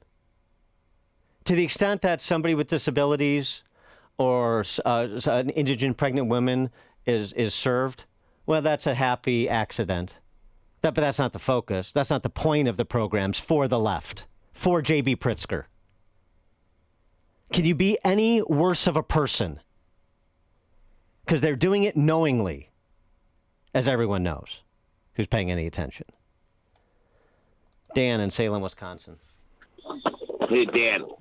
I seen this train wreck coming a long time ago, even with the debate with Biden and Trump. Remember when Biden said, oh, well, since when don't we help the illegal aliens coming over here, the illegal aliens coming over? Why should we stop them? They belong to be here. They built America, Biden said. Remember that? And another thing, I got to say this to you. I live in Kenosha County, right on the border of Antioch, Illinois. Well, I go to Antioch and shop all the time. Nobody's buying gas at those gas stations. Those gas stations are abandoned. Nobody's spending $1 on them except if you go in there and buy a pack of cigarettes or a lottery ticket. They're all going to Wisconsin because it's 30 cents a gallon cheaper. This is what this Pritzker did to your state. Thanks for the call, Dan. Steaming cup of information to start your day. It's Chicago's Morning Answer on AM 560. The Answer. If you're living with dry age-related macular degeneration or dry AMD, you may be at risk for developing geographic atrophy or GA. GA can be unpredictable and progress rapidly, leading to irreversible vision loss. Now there's something you can do to slow it down and get it going slower. Izervay is proven to slow GA progression. Izervay gets GA going slower. Izervay or avacincaptad Pagel is a prescription eye injection used to treat GA. Don't take it if you have an infection or active swelling in or around your eye. Izervay can cause eye infection, retinal detachment, or increased risk of wet AMD. Izervay may temporarily increase eye pressure. Your vision may be impaired after an eye injection or exam. Don't delay. Ask your doctor about Izervay today. Izervay gets GA going slower. Visit Izervay.com. That's IZERVAY.com. So, how's the separation going? Are you guys able to work things out? No. I think we're headed for divorce. That sucks. Gonna be an expensive legal battle? Well, no, that's one thing we agree on, actually. Arbitration. Arbitration? Like mediation? Sort of, but better. We'll have a firm decision. Oh, that's easier. Who's your arbitrator? Bert Hochberg. That attorney at Schiller, DeCanto, and Fleck? Yeah, senior partner. Comes highly recommended. Are you facing divorce or a family law issue? Burton S. Hochberg offers arbitration services, a dispute resolution process that will save you time, money, and the complexity of litigation. Let Burton hear and resolve your claims with choices that best suit you and yours. To discuss, call Bert directly, or even better, have your attorney call Bert at 773-255-6150. That's 773-255-6150. Again, 773-255-6150. No one knows arbitration like Bert Hochberg. Why go through a difficult divorce? Call Bert at Schiller, DuCanto, and Fleck, Chicago's preeminent family law firm since 1981. AM 560. The Answer. Well, she was extra spacey.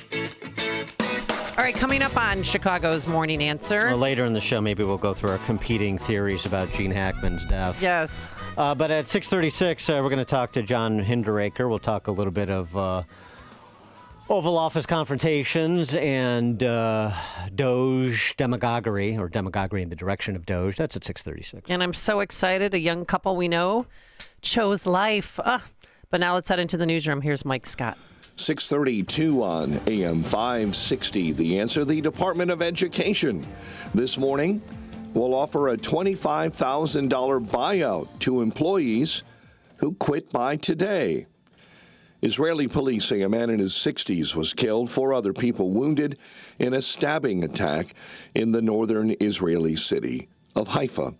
Israel also says it will prevent humanitarian aid from entering Gaza after Hamas rejected its proposal to extend the first phase of the ceasefire agreement. Israeli Prime Minister Benjamin Netanyahu has accused Hamas of stealing supplies brought into the enclave, which the militant group denies. This block on humanitarian aid will undoubtedly ramp up pressure on Hamas to agree to an extension of the first phase of the ceasefire, which it has resisted.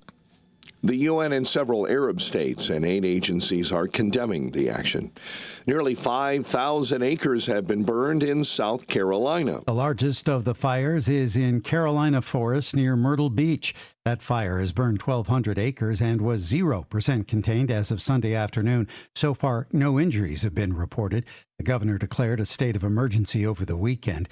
In North Carolina, a fire in the Blue Ridge Mountains 40 miles from Asheville has scorched nearly 500 acres and was also 0% contained at last check. I'm Michael Kastner. European leaders are pledging billions in support of Ukraine. British Prime Minister Keir Starmer said the UK, France, and others will work together to figure out a plan to stop the fighting and present it to President Trump. Together with others, Europe must do the heavy lifting.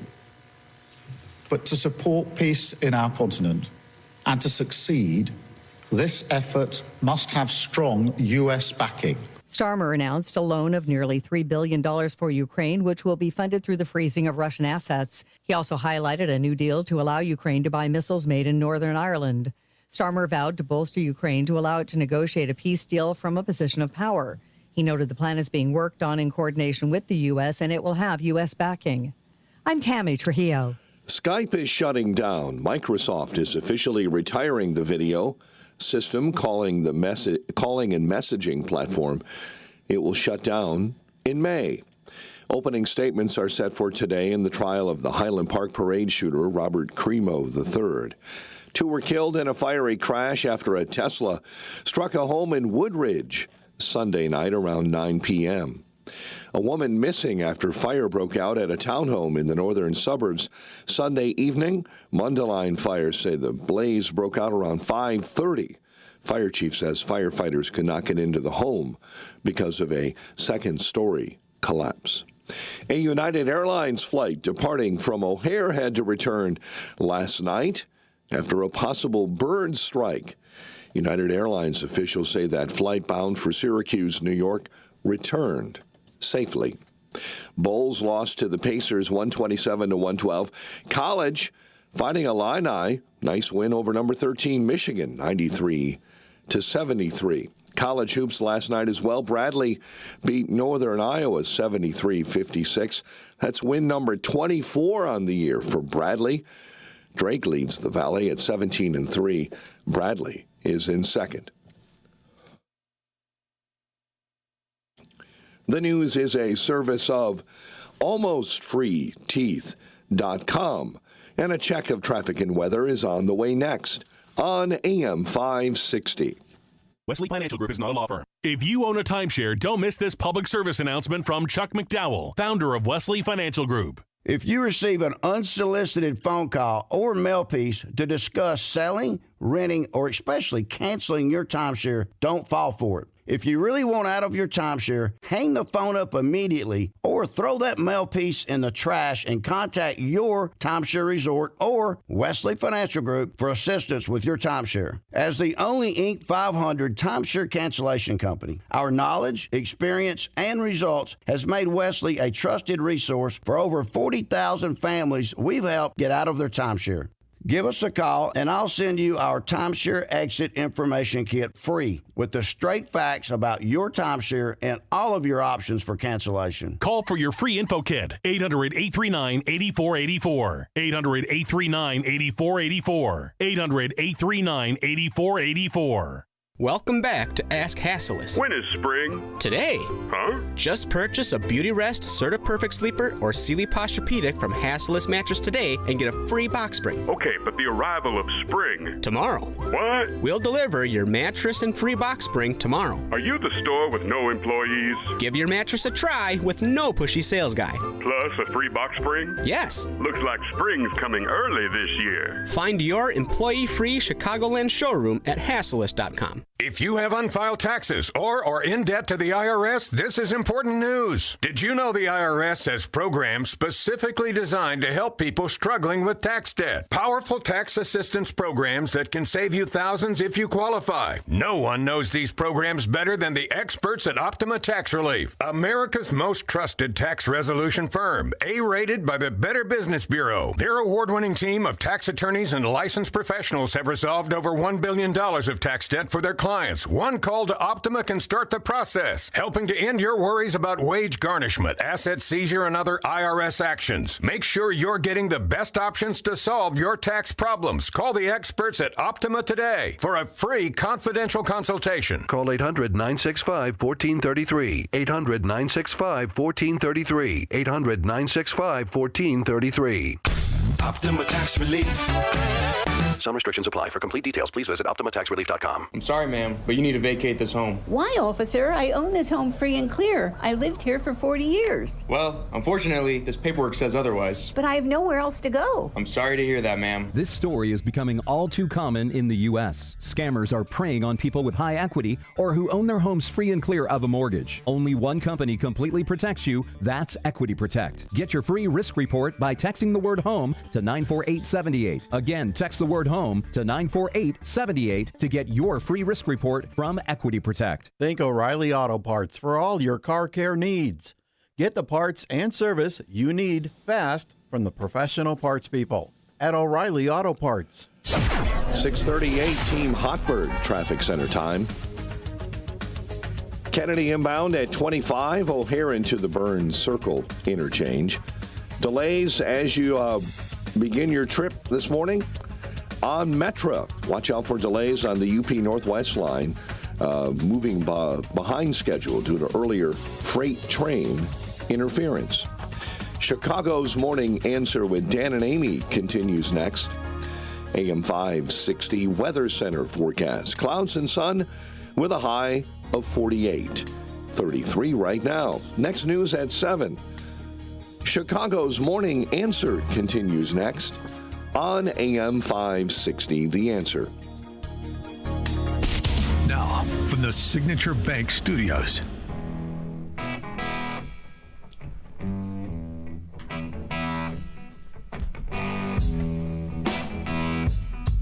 Top of the morning, Dan and Amy. We were talking about Nora a little bit earlier. Conclave was the favorite going in, I think, for Best Picture last night. Not that these awards mean anything, but since Conclave may be of interest to some of our listeners who have not yet seen it, Ralph Fiennes is always good. Mm-hmm. He was good in this, but there's only so much you can do with a script this banal. The definitive review, and I read a bunch of them, and then I saw the movie. The definitive review, as far as I'm concerned, was Dan Hitchen's review of Conclave over at First Things. Just a couple of riffs. The anti-Catholic stuff is actively offensive, but in a fairly vanilla way by today's standards. I agree with that. The plot is predictable-ish. The big twist, idiotic, but relatively well-constructed. The mirroring of current Vatican politics, noticeable but lacking in insight. You can sit back and let it wash over you. Sure, you won't miss anything important if your attention wanders. Yeah. I mean, the premise is the Pope dies, and then the College of Cardinals is convened to select the new Pope, and then the palace intrigue begins, blah, blah, blah. The theology, he writes, is, of course, grim stuff. And the key here is certainty. Certainty is the one sin that you shall not commit. And in fact, that's what the Ralph Fiennes character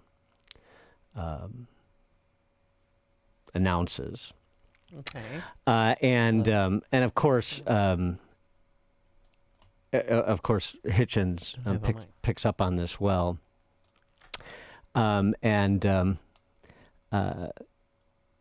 Talking about certainty and the fact that you can be certain of nothing. He has a good riff in this review. As John Henry Newman observed, to have faith is to believe something because God has said it. And while you should maintain a certain skepticism towards the pronouncement of, say, the Washington Post, it is wholly reasonable to have certainty about what God has revealed. To quote a great philosopher, translated by a great poet, truth himself speaks truly, or there's nothing true. Yes. As for certainty being the enemy of mystery, which is the argument that's advanced in Conclave, well, such mathematical truths as Euler's identity or Euclid's theorem are as certain as anything, but also deeply mysterious. And in general, mysterious things have an element of certainty to them, an element of structure and even predictability. The changing of the seasons, the rings of a tree, a wedding ceremony, a cello concerto, etc. So anyway, I'll post Hitchens' review since everybody's talking about the Best Pictures now, and this is the time when Best Pictures get watched. Best Picture nominees get watched. Don't have too high of expectations about Conclave. Okay. Turning our attention to Doge, because the displaced federal workers are descending on the Senate to demand senators to do something about their displacement.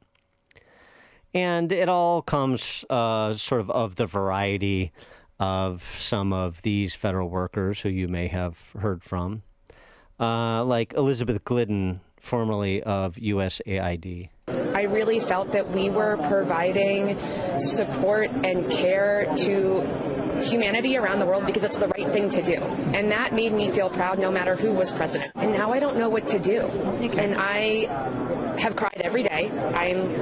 I think that that's normal. I have a 15-month-old at home, and I'm looking at him and thinking, well, what's this country that we're now living in? I know. Is it really America if USAID stops to exist in the form it previously existed?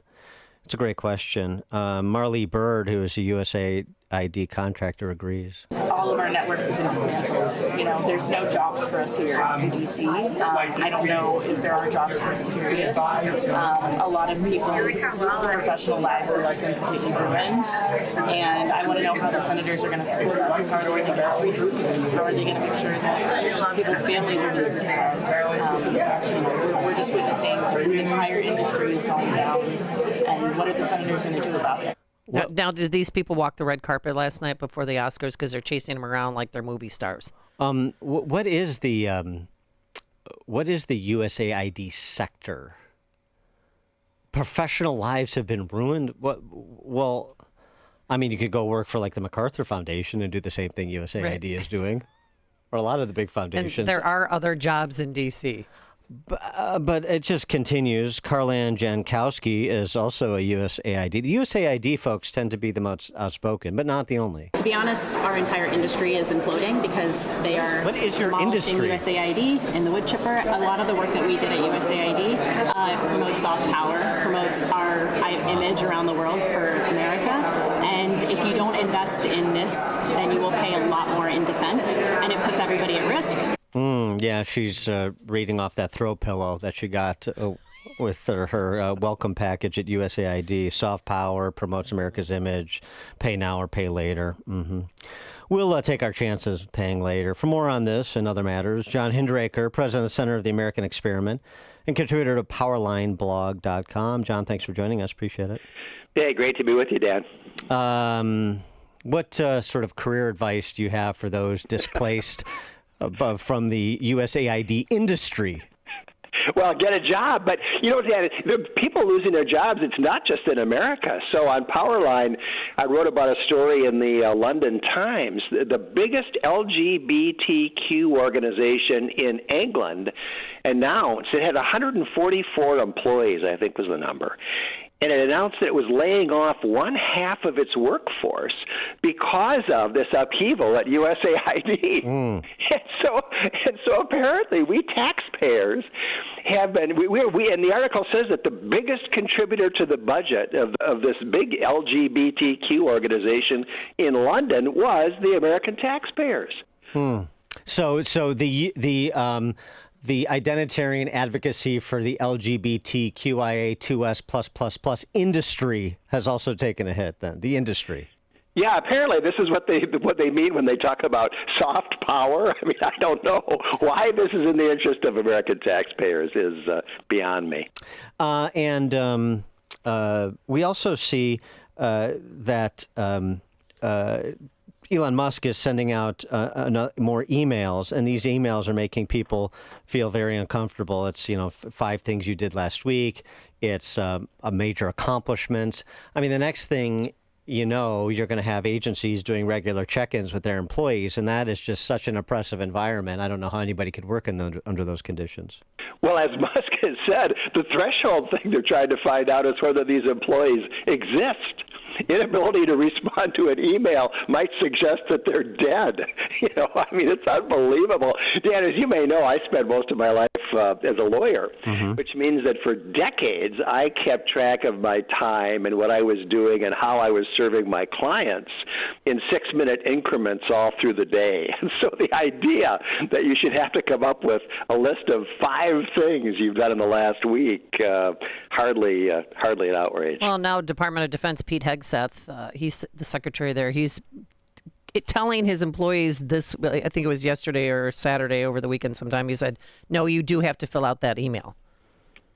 Well, I'm glad to hear that. Initially there was some back and forth. I know Tulsi Gabbard too told her people, "Time out. You don't have to do that." And frankly, I'm not sure why. I believe Trump has stood by Elon Musk on this. In any event, I hope that they do at least have to report in periodically. Well, they're cracking up over this. I mean, you had first AOC say that Musk is the dumbest billionaire that she's ever met, and now, but the deepest cut of all, you're one of the members of your congressional delegation, the renowned intellect Representative Ilhan Omar, had this to say. The retirement thing for air traffic controllers is also, again, it just shows how much he doesn't know. I know people talk about him as a genius, but to me, I think he's probably one of the dumbest, luckiest people to exist on this earth. What do you say there, John? Yeah, well, of course, Ilhan has great experience at, catching rockets after they've re-entered the atmosphere. And I mean, of course, what's she talking about? Retirement of air traffic controllers? There hasn't been a retirement of air traffic controllers. Yeah, I guess that to the extent that some FAA personnel may have taken the 8-month early buyout, somehow that necessarily is the nexus for anything that goes wrong on in any airport anywhere. I mean, that's this is obviously what they try to do, right? I mean, yeah, in Canada particularly. Yes, exactly. When a plane flips in Toronto, that's the result of those early retirements. Related story: I saw Tim Walz ranting and raving, much like our very own governor J.B. Pritzker, about these Nazis that have descended on Minneapolis. Have they been rounded up yet? Well, it's a little unclear who exactly he was talking about. He was recorded talking to a nurses union group, and the nurses unions, are very radical, and saying, well, people are asking, what's wrong with the Democratic Party? Well, there's nothing wrong with the Democratic Party, he said. The problem is that our country has been stolen by Nazis and fascists. Mm-hmm.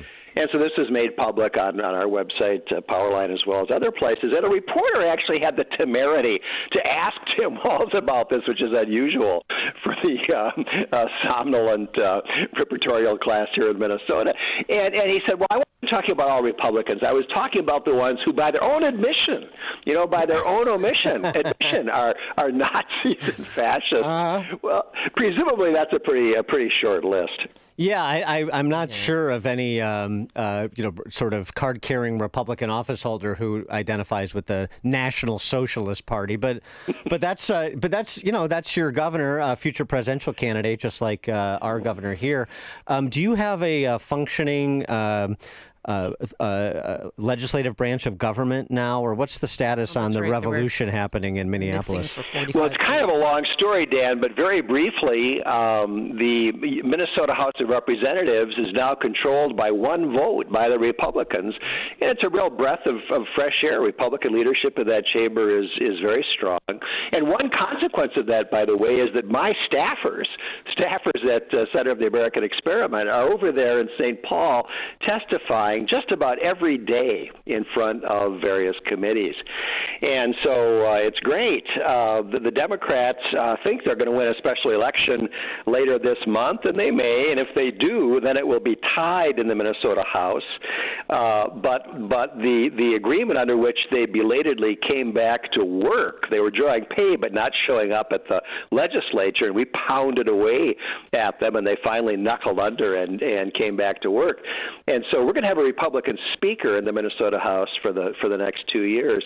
And in the Senate, the Democrats are clinging to a one-vote margin, which they have by virtue of the fact that one of their members' criminal trial for first-degree burglary got postponed so that she could continue to vote until the end of the session. I'm not making this up. What'd she steal? That is crazy. Allegedly. Allegedly.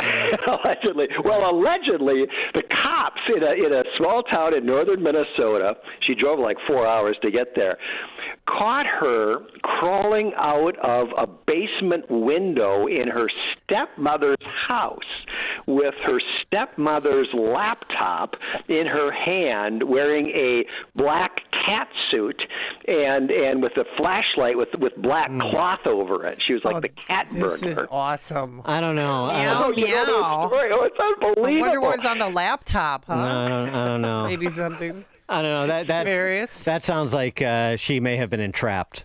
I think. Yeah, well, her stepmother woke up and got out of bed and tripped over her. She was lying on the floor next to her stepmother's bed, and she then got up and ran. She had broken in the basement window, and she got up and ran, and the stepmother thought it was a man. She didn't know, and she called 911, and the 911 dispatcher, she said, "There's a burglar in my house." The 911 dispatcher says, "Run and get a butcher knife." Right?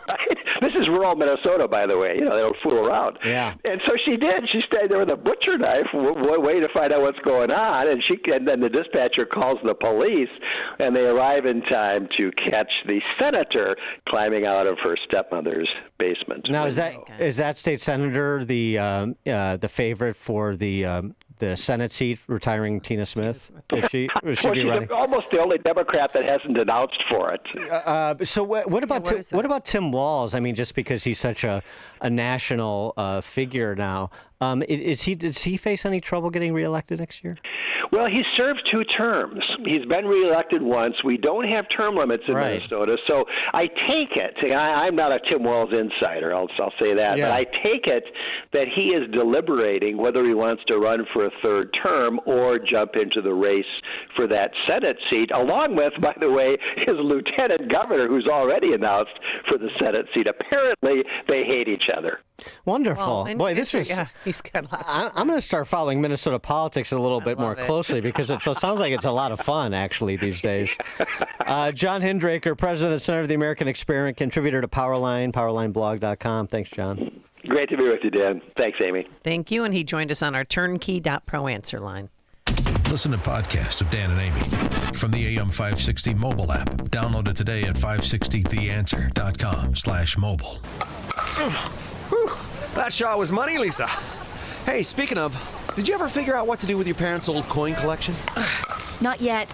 I need a reputable dealer to appraise them. I have no clue what they're worth. I just finished working on my dad's estate collections. I took it all to Fox Valley Coins. Their customer service was the best. Plus, they're super honest and reputable, but most importantly, experienced.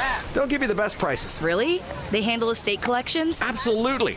Buying, selling, appraising, they do it all. It was quick and simple, and we maintained our privacy. Fox Valley Coins made the whole process easy. That's exactly what I need. Are they local? Right in Naperville. They have an easy website to remember. FoxValleyCoins.com. Perfect. Now let's see if you can return this shot. Whether buying or selling or just want valuation, Fox Valley Coins is your trusted gold and silver dealer. Visit Fox Valley Coins, 1 light north of I-88 on Route 59 at the Naperville-Warrenville border. FoxValleyCoins.com. Family-owned integrity since 1981. Did you say Michelle Tafoya, the former sportscaster? Oh, yeah. May so She's well in Minnesota? known. Yeah, and she used to work at WCCO. She was one of the first female sportscasters there, and she's great. I mean, she's a Republican, true and true, always has been, and she's a great orator. She'll be wonderful. Maybe we can get Sage Steele to move to Illinois and run here. Oh, yeah. Guys, if you're often feeling tired, lacking motivation and drive, gaining weight, or noticing a loss of muscle mass, these could all be signs of low testosterone. Don't wait. Find out your numbers by contacting my friends at Low T Center. They make it easy to get your levels checked. It's just a simple test, and with their on-site lab, you get your results back right there. Low T Center is not a typical doctor's office. They're health providers specializing in treating low T with personalized testosterone replacement therapy, or TRT, for each patient. The experts at Low T have more than a decade of experience helping patients, and, this is super important, their treatment plans are optimized for each patient. These aren't just basic standard dosage treatments. And at Low T Center, you can also get your health evaluated for treatment with prescription GLP-1 weight loss medications. So get back to your best this year. Go to lowtcenter.com to book your appointment today. And tell them Dan Prof sent you when you do. That's lowtcenter.com. Lowtcenter.com. Low T Center, reinventing men's healthcare. This is Hugh Hewitt for townhall.com. Carolyn Leavitt, President Trump's press secretary, announced last week that the White House would now be determining which reporters make up the, quote, press pool covering the president. Eugene Daniels, the current president of the White House Correspondents Association, said the move, quote, suggests the government will choose the journalists who cover the president. In a free country, leaders must not be able to choose their own press corps, close quote. Daniels' assertions are absurd. They have no basis in the Constitution of the First or the 14th Amendment. So why the outrage? It is the expected reaction of a guild losing its right to license its membership. The audience for legacy media is collapsing, and its guild members shudder whenever another block in its wall of privileges protecting the remnants of its influence falls. The country doesn't mind what happens to the WHCA. They want to hear from the president, not from the filters on the president. Press on with fairness as your guide, President Trump. Press on with Press Secretary Carolyn Leavitt, White House Communications Director Stephen Chung. I'm Hugh Hewitt. Signature Bank is Chicago's fastest growing independently owned business bank, a bank where relationships still matter. Signature Bank knows your name and your story. I'm Dan Proft, and I know this because Signature Bank is my business bank. Hi, I'm Bob Chavato, owner of Go Exceed and a customer of Signature Bank. By leveraging AI and machine learning, we provide data management solutions for corporations to save time and money managing their cellular devices. While we rely on machines to help us run our business, we believe personal relationships are essential. This is why we chose Signature Bank. Having a banking partner who understands our background, our business, and our priorities is fundamental to our success. Any bank can provide basic services, but having a bank that you can trust, one that looks out for you and treats your business like its own, that's irreplaceable. Signature Bank helps local businesses succeed. Want to learn how Signature Bank can help turn your business vision into reality? Call Signature Bank at 773-467-5600 or visit signaturebank.bank. Member FDIC, Equal Housing Lender. AM 560, The Answer.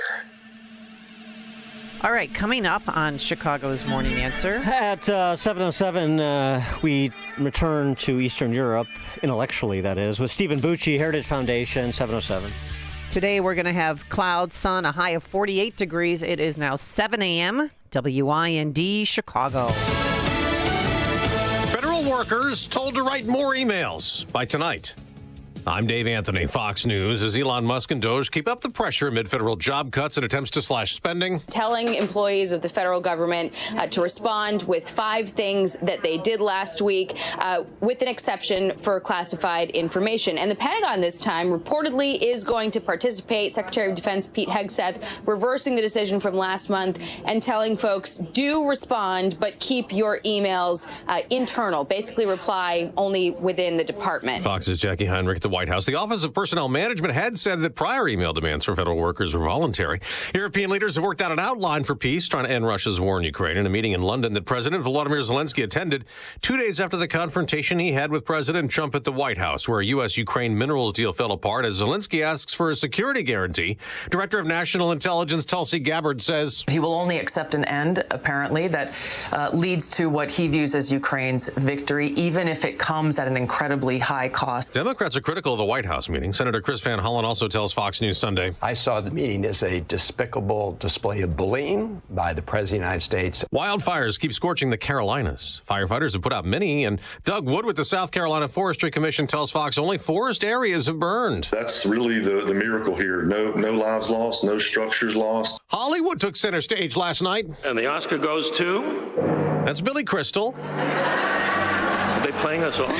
With Meg Ryan on ABC, unveiling Best Picture. Honora won the most Academy Awards, 5, also getting Best Director for Sean Baker, Best Actress for Mikey Madison. The Brutalist won 3 Oscars, Adrian Brody, Best Actor. Thank you for this blessed life. Kieran Culkin, Best Supporting Actor for A Real Pain. The Best Supporting Actress Oscar went to Zoe Saldana for Amelia Perez. America's listening to Fox News. 7:02 on AM 560. The Answer. Good morning. Opening statements are set today for the trial of the Highland Park parade shooter. 2 people were killed in a fiery crash after a Tesla struck a home in Woodridge. Sunday night, it happened around 9 p.m. The Tesla was speeding down the 2400 block of Kildare Street. A woman missing after a fire broke out at a townhouse in the north suburbs Sunday evening. Mundeline Fire said the blaze broke out around 5:30 in the 1200 block of Huntington Drive. An Iowa man is charged in a deadly shooting at a Chicago hotel last month. Demetrius Shorter turned himself in Friday on charges of first-degree murder. An investigation is underway after 2 teens died of what is believed to be carbon monoxide poisoning in a car in suburban Hoffman Estates. 17-year-old Jefferson Ramos and 16-year-old Litzy Flores were found unconscious yesterday in a vehicle in the 200 block of East Berkeley Lane. Both teens attended Conant High School and were pronounced dead at a nearby hospital. Bulls had a rough second half in a 127-112 loss to Indiana. In Blackhawk team news, the team trades away defenseman Seth Jones yesterday to the Florida Panthers. Fighting Illini pull off a huge quad 1 win, a victory over number 13 Michigan, 93-73. Other college hoops, Bradley beat Northern Iowa 73-56, earning their 24th victory of the year. UIC took down Valparaiso. Illinois State a win over Evansville. 7:04, and a check of traffic and weather on the way next on AM 560. It's Uncle Sam, and he wants some of your retirement money. Like it or not, you're going to owe taxes on your 401k. The good news is you may be able to reduce your tax bill with some strategic planning. Scott Tucker and the team at Scott Tucker Solutions are here to help. You'll work together to craft a plan that's designed to help make sure you don't pay a penny more than you should. Taxes are historically low right now, and we all know they probably won't remain this low forever, so call Scott Tucker and the Scott Tucker Solutions team before this tax-saving opportunity is gone. 847-474-3888 or go to 560retirement.com. It's time to preserve the retirement you deserve without giving more than necessary to your favorite uncle. Call Scott Tucker and the team at Scott Tucker Solutions now to schedule your 401k tax review. 847-474-3888 or go to 560retirement.com. Investment advisory services made available through AE Wealth Management, LLC, a registered investment advisor. Firm does not give tax advice. You've likely heard about Relief Factor and how so many people enjoy a better, more pain-free life because of it. If you're dealing with everyday pain, it makes sense you'd want to try it first. Well, Relief Factor makes that pretty pain-free too, with their 3-week quick start for just $19.95. An easy, affordable way to see how it could literally change your life. Relief Factor is a daily supplement that fights pain naturally, developed by doctors. Relief Factor doesn't just mask pain temporarily, it helps reduce or eliminate pain. In fact, the longer you take it, the more effective it is. Trying it couldn't be easier with their 3-week quick start for only $19.95. That's less than $1 a day. And it just takes a phone call. 1-800-4-RELIEF. That's 1-800-4-RELIEF. Wherever you're having pain, every day you feel better is a day you live better. Try Relief Factor's 3-week quick start today. Visit ReliefFactor.com or call 1-800-4-RELIEF. That's 1-800-4-RELIEF. I should have done it sooner. Hi, Amy Jacobson here, and that's what a number of people say to me when they come up and talk to me about QC Kinetics. Why did I wait so long? So let me ask you a question to see if whether or not you're a good candidate for QC Kinetics. Do you have trouble sleeping, walking, day-to-day movement? Do you want to avoid surgery and all the pain, the long recovery, and the uncertainty that comes with it? Do you miss doing things like golfing, jogging, playing pickleball? Well, if you answered yes to any of these questions, I bet you're a great candidate. So please don't wait. Contact our good friends at QC Kinetics right now and ask for your free consultation. Learn how the latest advances in regenerative medicine can help you and give you lasting pain relief with no drugs, no surgery, no downtime. Saturday appointments available. Call 312-809-5955. That's 312-809-5955. Again, 312-809-5955. 7:07. Let's get an update on the roads. Team Hochberg Traffic Center time. Kennedy, no problems. 30 minutes in from O'Hare into the Circle. No problems on the Stevenson, the Ryan this morning. 25 minutes, 95th into the Circle. Chicago's Morning Answer with Dan and Amy continues next. AM 560 Weather Center forecast with Steve Williams. Sun and clouds today, high 48. Cloudy breeze shower or two late tonight, low 40. Rain, thunderstorm, breezy tomorrow, the high 52. Rain on Wednesday morning, breezy with a couple of showers of rain or snow by afternoon, high at 49. I'm Steve Williams on AM 560, The Answer. 33 right now. Next news, 7:30. Chicago's Morning Answer continues next on AM 560, The Answer. Now, from the Signature Bank Studios, this is Chicago's Morning Answer with Dan Proft and Amy Jacobson on AM 560, The Answer.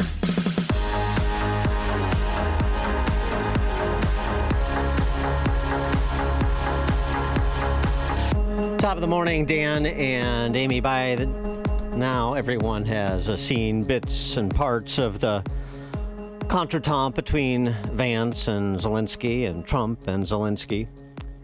So let's get to some of the fallout before we bring on Stephen Bucci and some of the criticism of it. We want to address the critics. David Brooks, nauseated. The culmination of 6 weeks of nausea that has afflicted David Brooks. I was nauseated. I just nauseated. You know, all my life I've had a certain idea about America, that we're a flawed country, but we're fundamentally a force for good in the world. That we defeated Soviet Union, we defeated fascism, we did the Marshall Plan, we did PEPFAR to help people live in Africa, and we make mistakes, Iraq, Vietnam, but they're usually mistakes out of stupidity, naivete, and arrogance. They're not because we're ill-intentioned. What I've seen over the last 6 weeks is the United States behaving vilely to our friends in Canada and Mexico, vilely to our friends in Europe, and today was the bottom of the barrel. violated to a man who was defending Western values at great personal risk to him and his countrymen. Donald Trump believes in one thing. He believes that might makes right. And in that, he agrees with Vladimir Putin, that they are birds of a feather. And he and Vladimir Putin together are trying to create a world that's safe for gangsters, where ruthless people can thrive. And we saw the product of that effort today in the Oval Office. And at first I was thinking, am I feeling grief?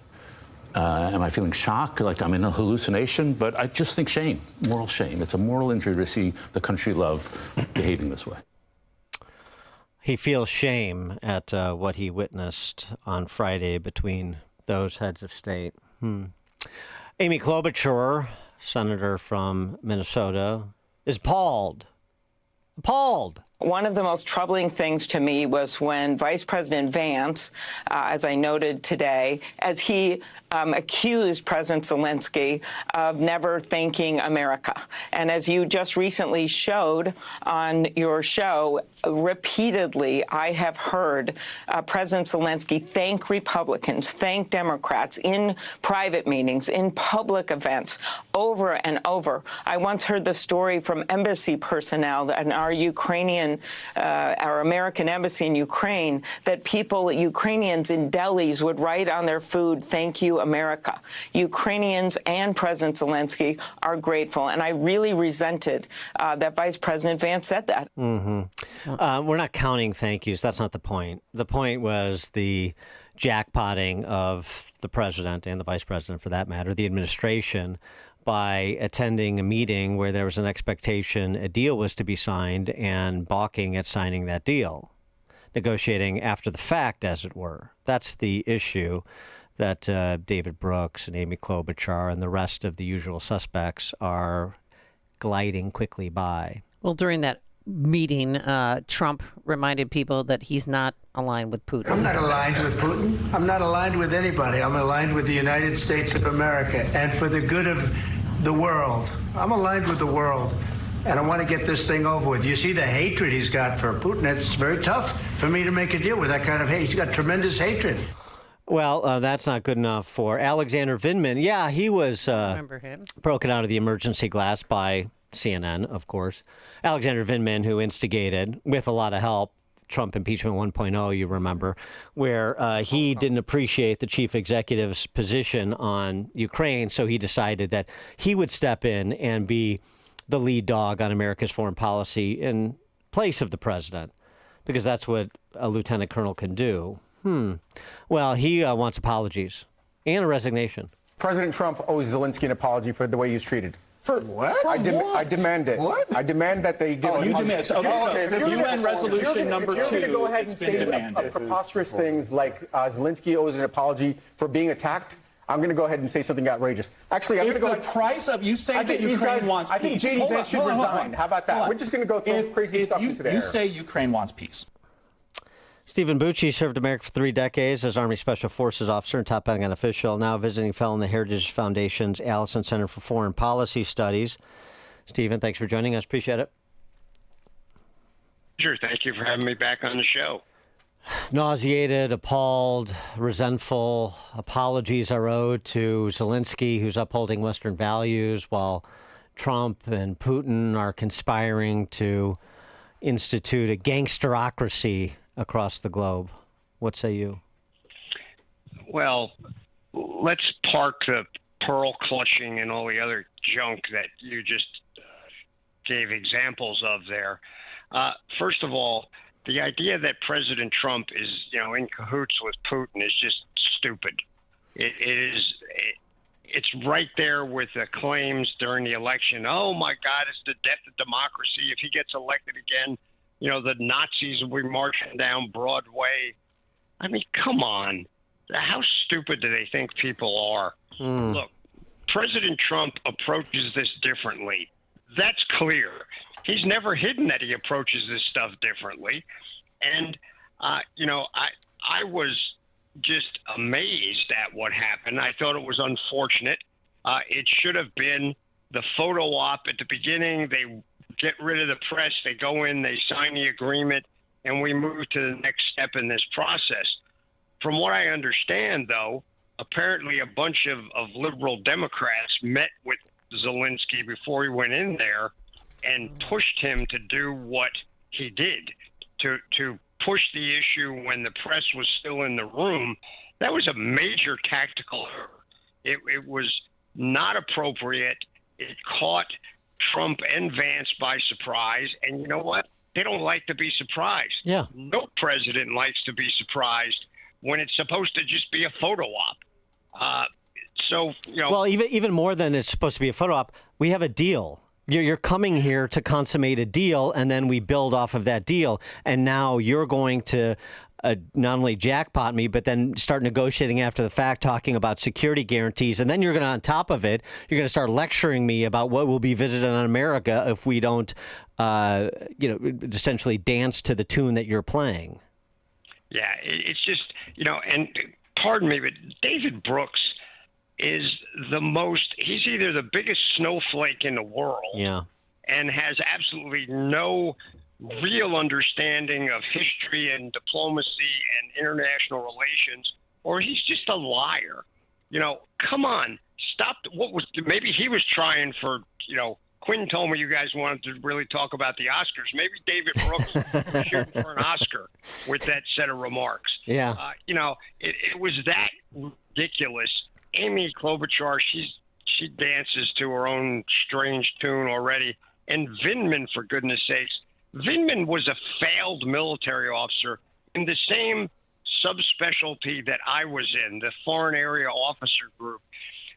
The stuff that he has done is such a disgrace to all of us that served as attachés, that served as policy advisors. Is just absurd. He really, really just needs to sit down and shut up. He's hurt this country. He's a disgrace to his uniform, and his opinions mean absolutely nothing. But all that said, Zelensky blew it. He should not have played that card that he played. I to be honest with you, wish President Trump and Vice President Vance had kept it ratcheted down a little. They didn't. They got ambushed and they were ticked. Yeah. Okay, let's figure out what we can do next. But all these claims, this fear mongering, I got a call from a dear friend, actually a LinkedIn message from a dear friend when Trump made those comments about Zelensky being a dictator. And she said, "Oh, are you now supporting that?" I said, "No, I don't necessarily agree with that. But, I understand where President Trump's coming from. And I think we can, move forward from this." And she's like, "Okay, hasn't Trump yet?" And I said, "No, he's elected president of the United States. Get used to it. He's going to be in charge for the next 4 years. Stop the drama and let's do policy, not theatrics." Well, it's funny you can't help themselves. It's funny you say that too, because of course then Trump was asked about that dictator comment, and he said, "Did I say that? That doesn't sound like something I'd say." I mean, he's just trolling these guys, and he's trying to get, it's easy to call names. Where I'm trying to be in the middle and get this thing done. He's trying to be a pragmatic peacemaker, and if you don't like his approach, which by the way seems to be bearing fruit, because then Zelensky tweeted on Saturday, or put out post on X on Saturday, that he was ready to sign the minerals agreement, and then with additional security guarantees, move the flag forward, and so on and so forth. So I don't know if he's two-stepping again, or if he's serious this time. But I mean, the only play that makes any sense is to work with your major benefactor. There is no other play for Zelensky. Absolutely. Look. No offense, Zelensky is not an equal player in the negotiation between Ukraine and the United States. He's not. He is the recipient of aid. The recipient doesn't get to dictate how the game is played. Now, if he wants to make a hard stand and say, "No, we've got to keep fighting, this is the only way we're going to do it," President Trump has every right in representing the interest of the United States to say, "Well, we're just not going to go that way. Sorry, we're going to do something else." Now, the fact that President Trump didn't just break off negotiations and say, well, you're on your own, dude. I hope you enjoy your invasion. It tells you that he's not in bed with Vladimir Putin, because he had a perfect opportunity right there to throw the glove down and say, okay, that's it. We're going to help Russia finish this off so we can get it done. He didn't say anything like that. And I don't think he will say anything like that because it's not the right thing to say, number one. And two, I don't think that's ever been his intent.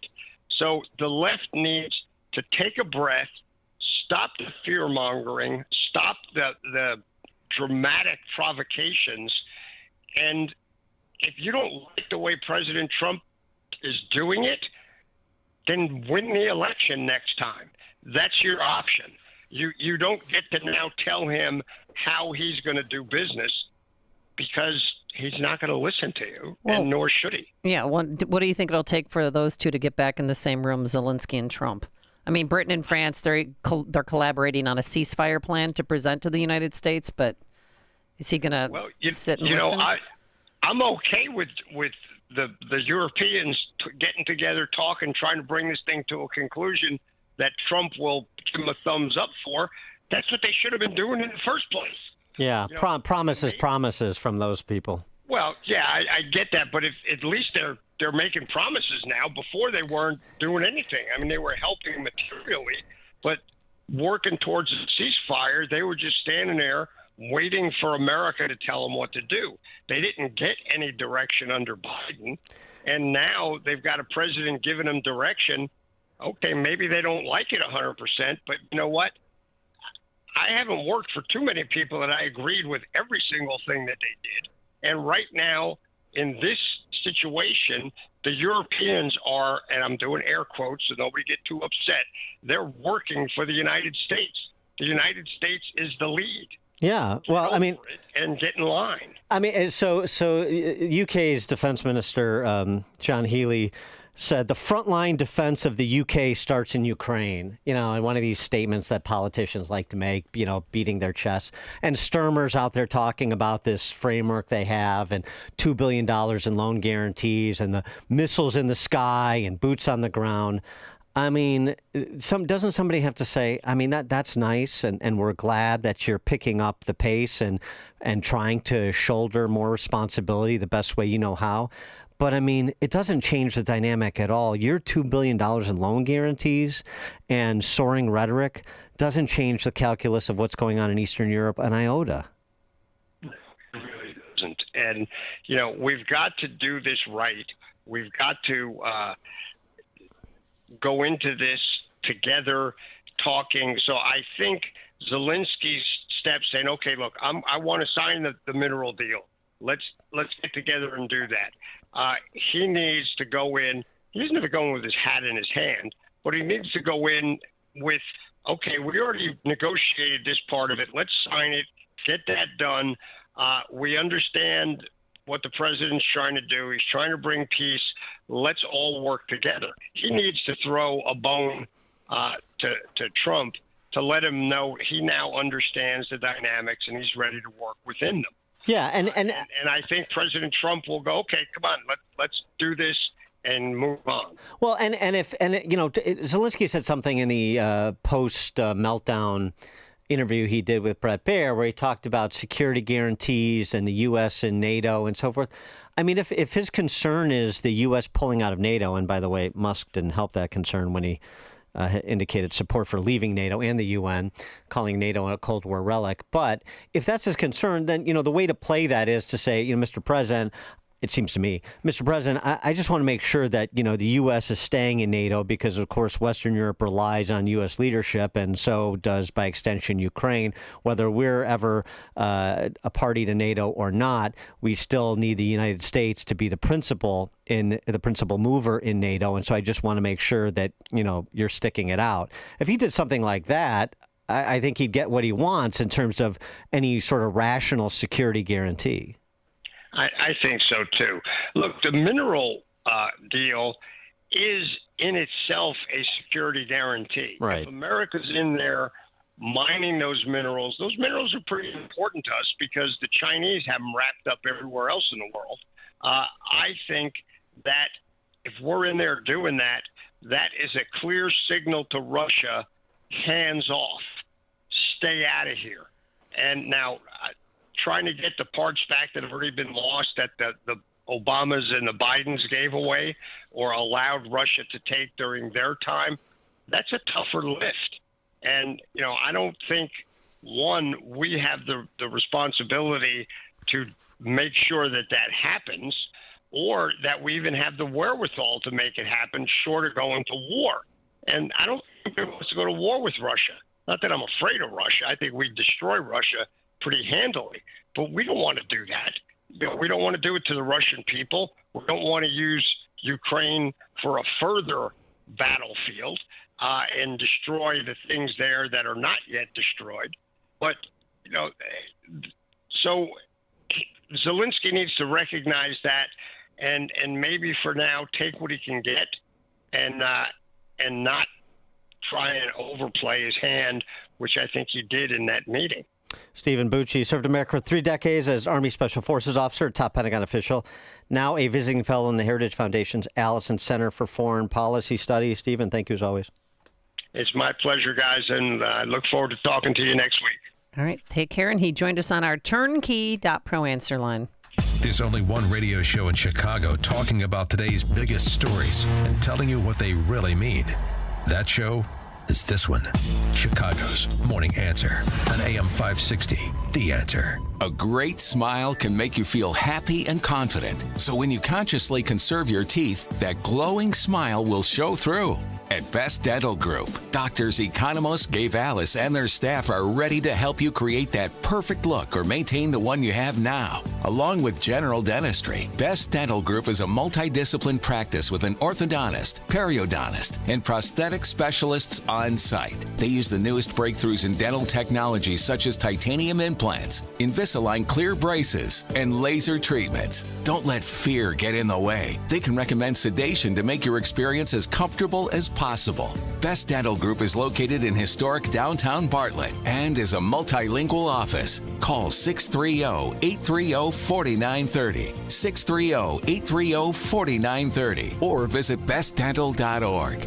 Best Dental Group, sharing your conservative values and helping you to conserve your teeth. When you need parts machined, think NJC for CNC. NJC Machine Company is a CNC machine shop using computer software combined with old world craftsmanship, meaning whatever part or piece you need, it'll be done precisely and quickly, beating OEM pricing. Whether you need 1 or 1,000 parts, NJC uses experienced workmanship with state-of-the-art equipment for the finest and fast turnaround CNC milling, CNC turning, and 5-axis machining. Think NJC for CNC. A one-stop shop for everything from CNC machining, surface grinding, polishing, welding, and more. NJC has the finest array of capabilities to produce your parts from just about any material. Think NJC for CNC.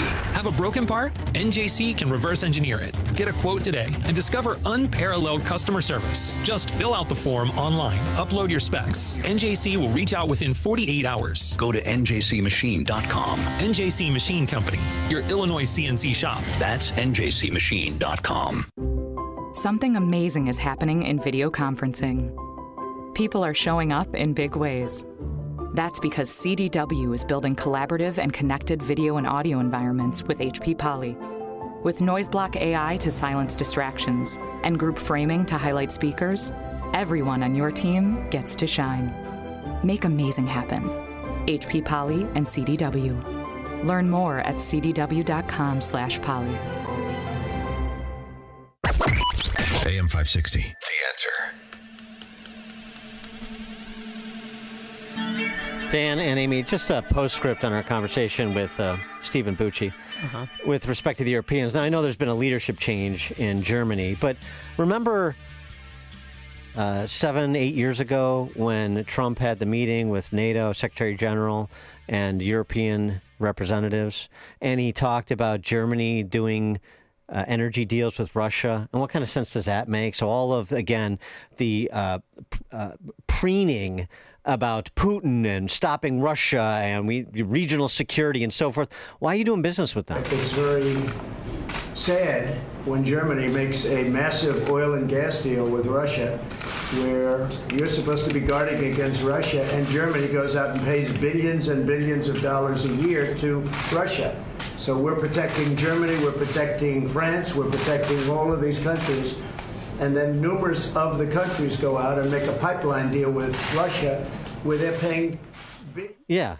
So what kind of sense does that make? We've talked about this with Katie McFarland and others. One of the ways to reduce Russia's threat is to move our domestic energy production, which, of course, was hampered by Biden administration policies, to move our energy production up to provide energy across the globe, including to Western Europe, at the expense of Russia, and thus to stop enriching this global threat to Western civilization that everybody suggests it is. I mean, and I agree with respect to Putin. So then why are we funding him? This is the old, why do we fund our enemies question. And more to that, this is how serious these Western European countries are. This is why I'm saying I'm not taking their pantomiming of seriousness now at face value. There is a project called Low Carbon Ukraine, a project with a mission to support the Ukrainian government with demand-driven analysis and policy proposals to promote the transition towards a low-carbon economy. For the last few years, the German government, while it's funding Russia through its energy deals, has been funding an effort to decarbonize Ukraine's energy infrastructure as it faces total annihilation at the hands of Russia, which Germany is helping to underwrite. And they're more worried about, they're greening the Ukrainian economy than they are protecting the country. So we're supposed to take the leadership of these countries seriously? No wonder they are all, we beat our chests and we say, but, as long as America is behind us, you're behind us, right? These countries, the leadership of these countries, particularly on the left, cannot do anything by themselves. They are too saddled by their own insane ideologies. It's like dealing with a bunch of John Kerrys running Western European nations. Coming up on Chicago's Morning Answer. At 7:37, Tiny Dancer. Rahm Emanuel is back. I think he's auditioning to rerun for mayor of Chicago again, 7:37. But now into the newsroom we go. Here's Mike Scott. 7:32. European leaders pledging billions in support of Ukraine following an emergency summit in London. British Prime Minister Keir Starmer. Together with others, Europe must do the heavy lifting. But to support peace in our continent and to succeed, this effort must have strong U.S. backing. He also highlighted a new deal to allow Ukraine to buy missiles made in Northern Ireland. House Speaker Mike Johnson says Ukrainian President Zelensky may have to leave office after his public disagreement with the president on Friday. Well, something has to change. Either he needs to come to his senses and come back to the table in gratitude, or someone else needs to lead the country to do that. Honora, the big winner at the 97th Academy Awards. Secretary of Health and Human Services Robert F. Kennedy Jr. pushing for people to get vaccinated against measles. And around 5,000 acres have burned in South Carolina, as 170 fires have been reported across that state. Opening statements are set today for the trial of Highland Park parade shooter Robert Crimo III. Two were killed in a fiery crash after a Tesla struck a home in Woodridge Sunday night. Chicago sports, Bulls lost to the Pacers, 127-112. College hoops, Fighting Illini take down number 13 Michigan, 93-73.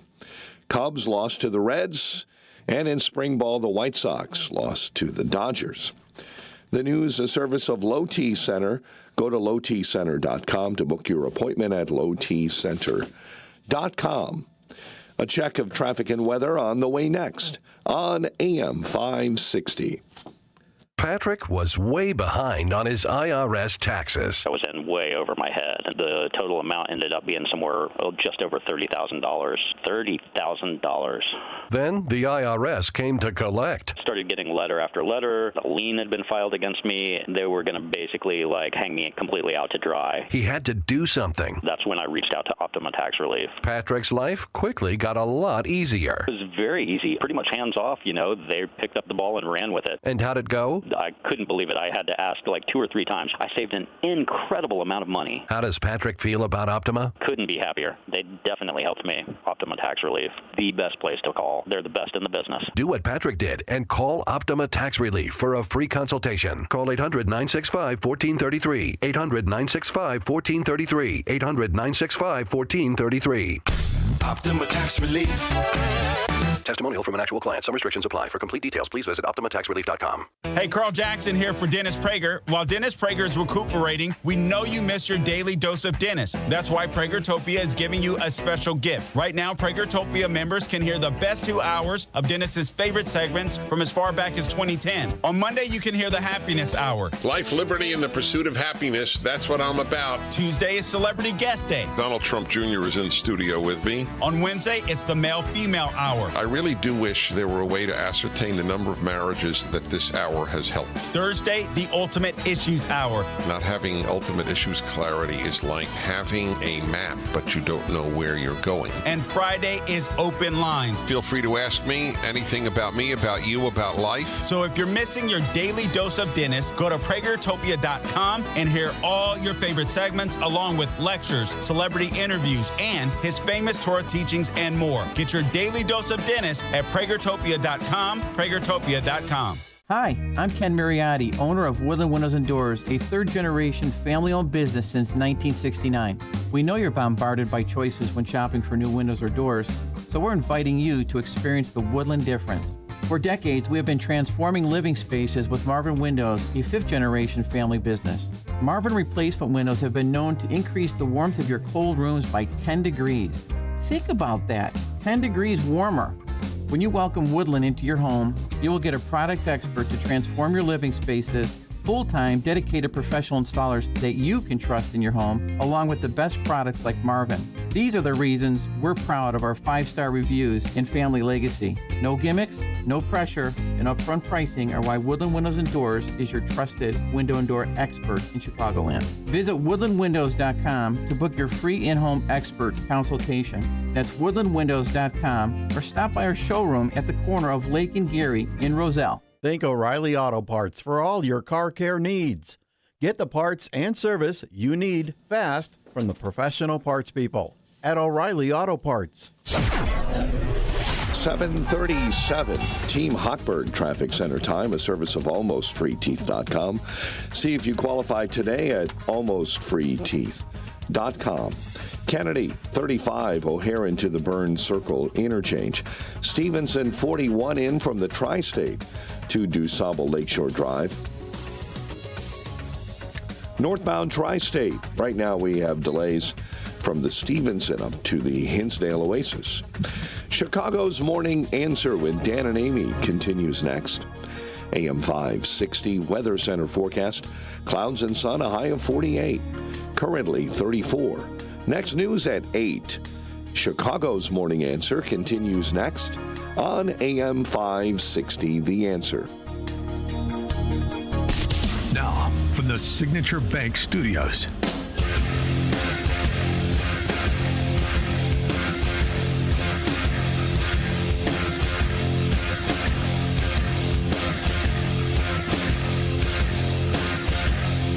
Top of the morning, Dan and Amy.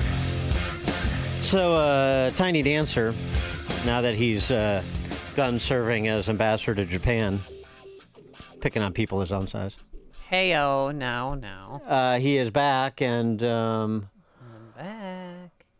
You know, and what's he going to do with his life? He's got to reinvent himself. No, he wants to run for office again. Maybe senator if Dick Durbin doesn't run again, which is more likely than not, it would seem. So, Tiny Dancer's on with Bill Maher. Fareed Zakaria is also there. And all of a sudden, big blue city Democrats are talking about a pivot. And Tiny Dancer, this is all, there's no principle here. This is all for expedience sake. If Kamala Harris would have won, they wouldn't be talking about any of this. Right. But since she didn't, and the message is being sent pretty clear by a majority of the electorates, even in big blue cities to some extent, that the lack of public safety is a problem, the quality of schools or the lack thereof is a problem. Tiny Dancer had this to say. There is a general rule. I had this when I was mayor. Safe streets, strong schools, stable finances. Even though none of those Focus things on those were three there. things and your city's going to be fine. We've gone through 5 years where people became way too permissive of culture. They were all, which is why everything's locked up at Walgreens and CVS, and that is a disaster. Yeah. And our school, and I'll say this about our schools. I don't want to hear another word about the locker room. I don't want to hear another word about the bathroom. You better start focusing on the classroom.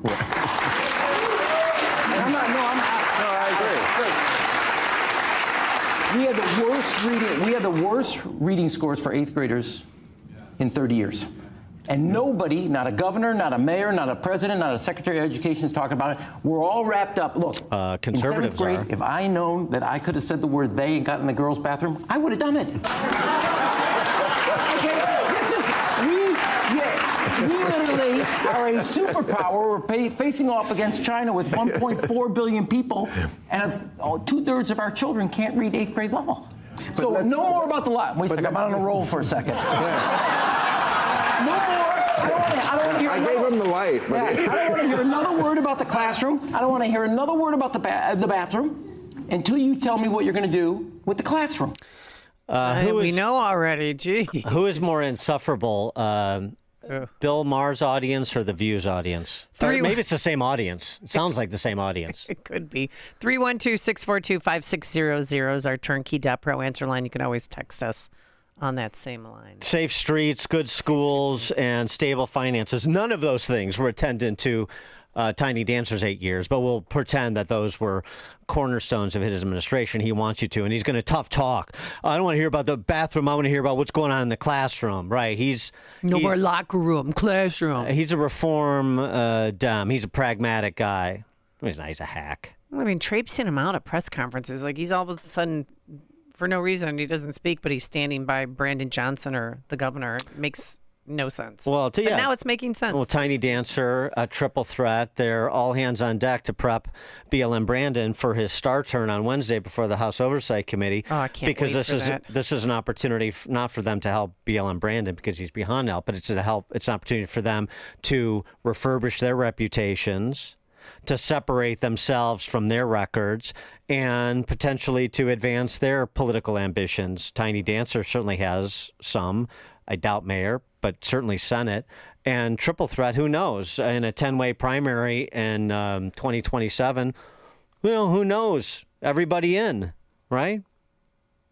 Fareed Zakaria.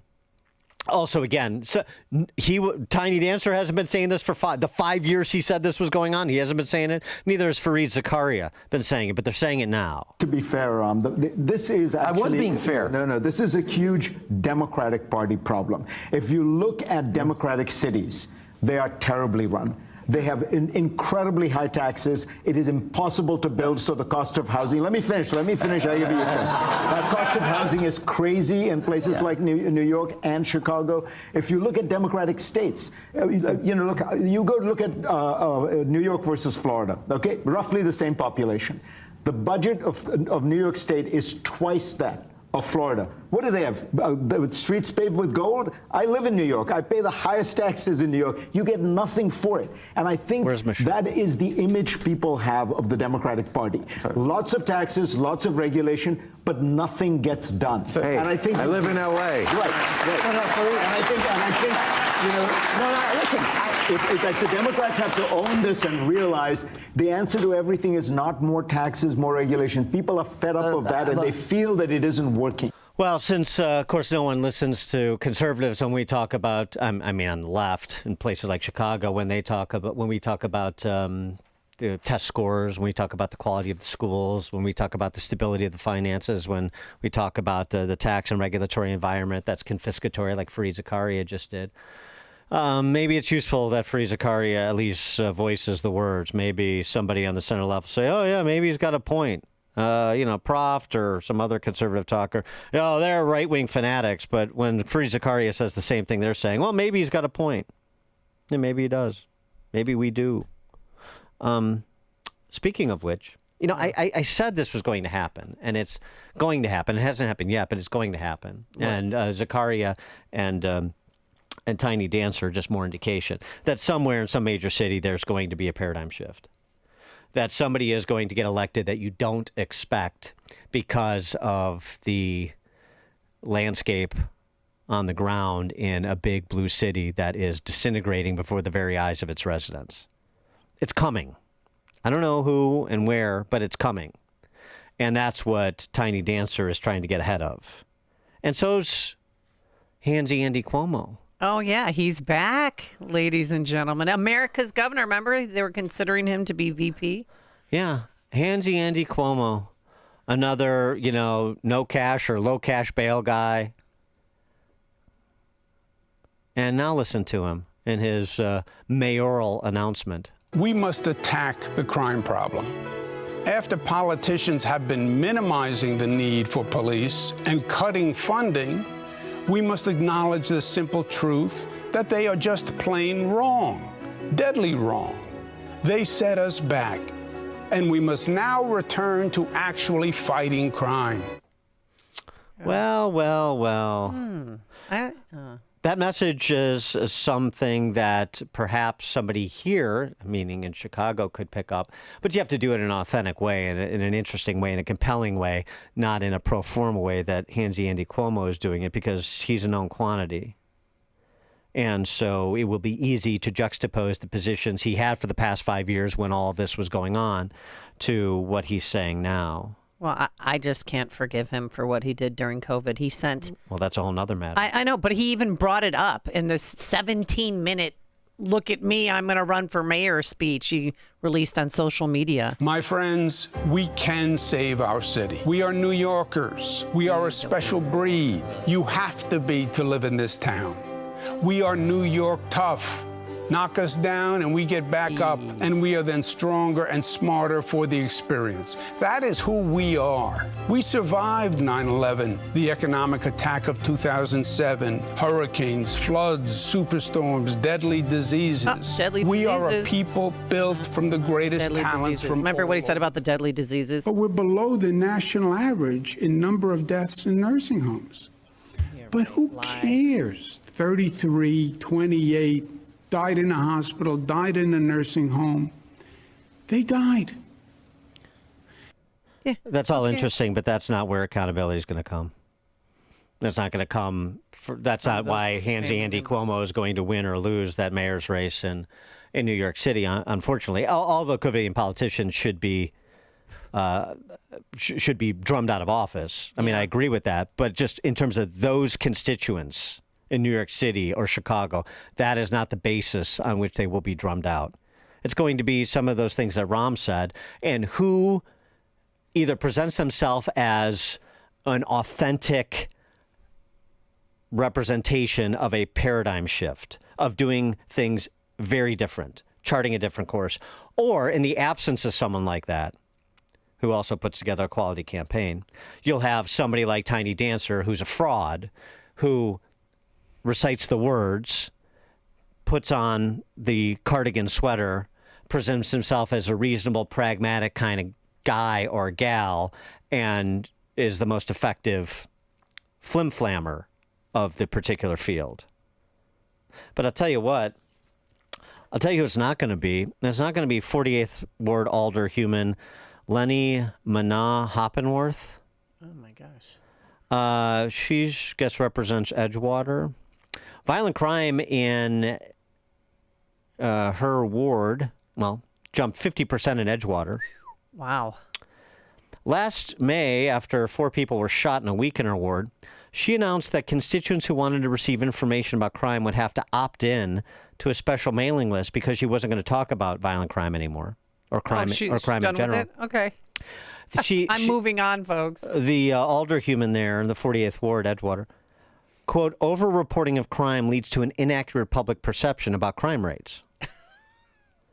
So if you want to hear about crime, you got to tell me you want to hear about crime. Otherwise, let's not talk about crime, because violent crime... If we don't talk about it, it'll go away, right? Violent crime is like Fight Club. The first rule of violent crime is you don't talk about violent crime. Exactly. Because if you start talking about violent crime, you're going to be talking about things like a 6-time convicted felon has been arrested for the 66th time in his adult life. Gosh. Charged with stealing packages from a Lincoln Park apartment building. He's also on pretrial release for stealing packages from the same building. Oh, there you go. While he was on parole for stealing packages from the same building in Lakeview. But I mean, you know what the rule in Chicago is. Everybody deserves a 67th chance. Yeah. Kurt in Lamont, you're on Chicago's Morning Answer. Yeah, morning, Dan and Amy. I think you might be right. I think Rahm sweater vest might be getting dusted off and put back on. Mm-hmm. It looks like all of these people have suddenly gotten religion and decided that all of the policies that they pushed for the last 5, 10, 20 years are to be thrown away, and they have to reinvent themselves. But, yeah, go ahead. I'm sorry. But the problem is that those people who caused the problem can't provide the solution. Well, you're right about that, but that's not what they believe. They believe they can just do a 180 and, very much like Kamala, and pretend all the positions they had and the things they said and did, well, that was back then. Now look at me. Look at me with fresh eyes. And so, but I think Kurt's right. I mean, what they're realizing is they're getting to critical mass when week after week or every other quarter you have stories in Chicago. University of Chicago students, armed robbery suspects target 3. A Loyola University student, carjacked. The guy has been arrested 66 times. How about this one? What? When Chicago police leaders and Cook County State's Attorney Eileen O'Neill, O'Malley, Madigan, Cullerton, Daly, Burke announced charges against a suspected serial killer last week, they didn't speak about the accused's background, the background of this 21-year-old. Limited, the police said, because state law prohibits officials from revealing juvenile criminal records. Well, CWB Chicago has it. Good. And what is it? 3 years of probation in juvenile court for aggravated robbery and aggravated battery in 2019. Between March of 2020 and November of 2020, while he was allegedly killing 6 people and trying to kill 4 others, he picked up 4 more juvenile cases: armed robbery, aggravated assault with a deadly weapon, unlawful use of a weapon, and a narcotics charge. Oh my gosh! They I haven't seen this on. Well, you have a serial killer who was on pretrial release. That should be the headline on NBC, ABC7, all of them. I haven't seen anything. An alleged serial killer on felony pretrial release and on juvenile probation when he murdered complete strangers. The first 2 cases, a collection of reports about people accused of committing murder and attempted murder while on pretrial release for felonies, CWB Chicago reported on. Now they've got more information. This was their not horrible, quote unquote, reporting series. We called it, the CW Chicago, we called it not horrible because Cook County Chief Judge Tim Evans stated in November 2019 that there had not been any, quote, horrible incidents under his affordable bail system. No, just this alleged serial killer, for example, but there are many, many more, of course we know. And yet, what did we do? We took Tim Evans' affordable bail system and we eliminated bail altogether. And it wasn't just Kim Foxx, and it wasn't just BLM Brandon. Who was the governor? Oh, right. So somewhere the electorate is going to come for these politicians and take them out of office. Will it be Chicago in 27? Will it be Illinois at the state level in 26 to hold them accountable under the standards that you just heard Tiny Dancer articulate? I don't know. I mean, the reason why people probably didn't hear about this because they had the press conference Friday afternoon, and a lot of people check out. But 6 complete strangers, all 6 of those were preventable crimes. It's interesting. These quote-unquote centrist Democrats had this retreat in Fairfax, Virginia. And this Steve Jobs' widow is part of this effort to put together a memo explaining to the larger New Marxist Party how they need to pivot away from some of what they've been doing, like you're hearing now. And again, to the extent that anybody gets snowed by these people is to the extent that you're incorrigible. Incorrigible.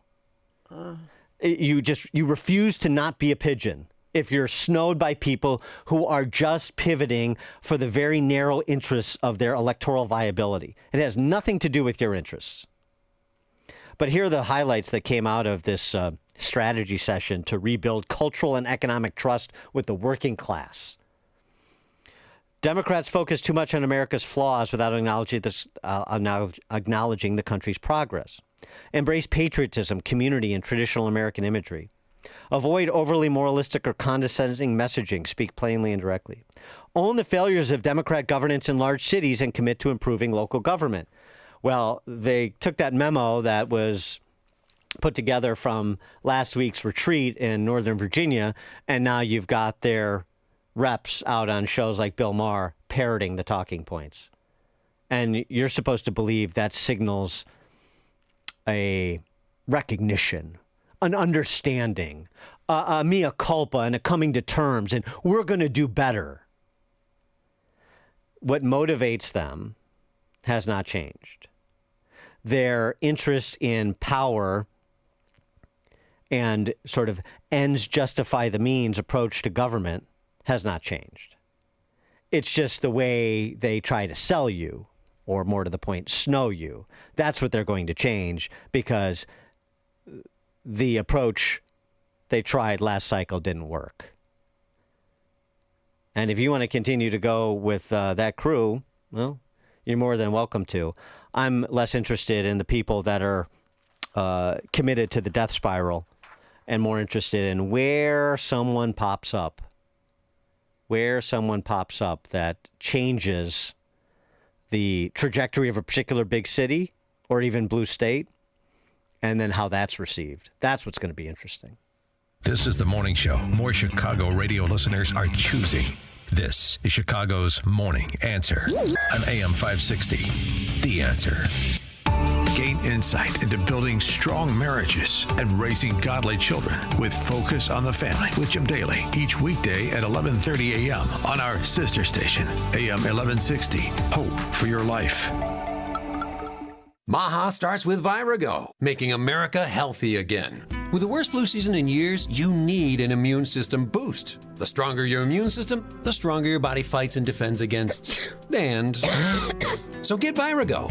Virago Immune Enhancement Support is a unique blend of 23 nutraceuticals, ingredients that have been available as individual nutraceuticals, but now working in synergy to maximize their effects. Recommended by medical physicians, dentists, and other healthcare professionals, Virago is the nutraceutical cocktail for immune support. Developed to strengthen your immune system for quick response to immune challenges, for short and long-term immunity, antiviral, anti-inflammatory, antioxidant. It even protects your heart, kidneys, liver, all in a unique liquid supplement for better absorption. Order online at myvirago.com. That's myvirago.com. myvirago.com. Use coupon code IMMUNE to save 30%. Quality ingredients for optimum health. Maha, making America healthy again starts with Virago. Hey there, AM 560 listeners. I'm Jeff from JeffBuysYourHouse.com.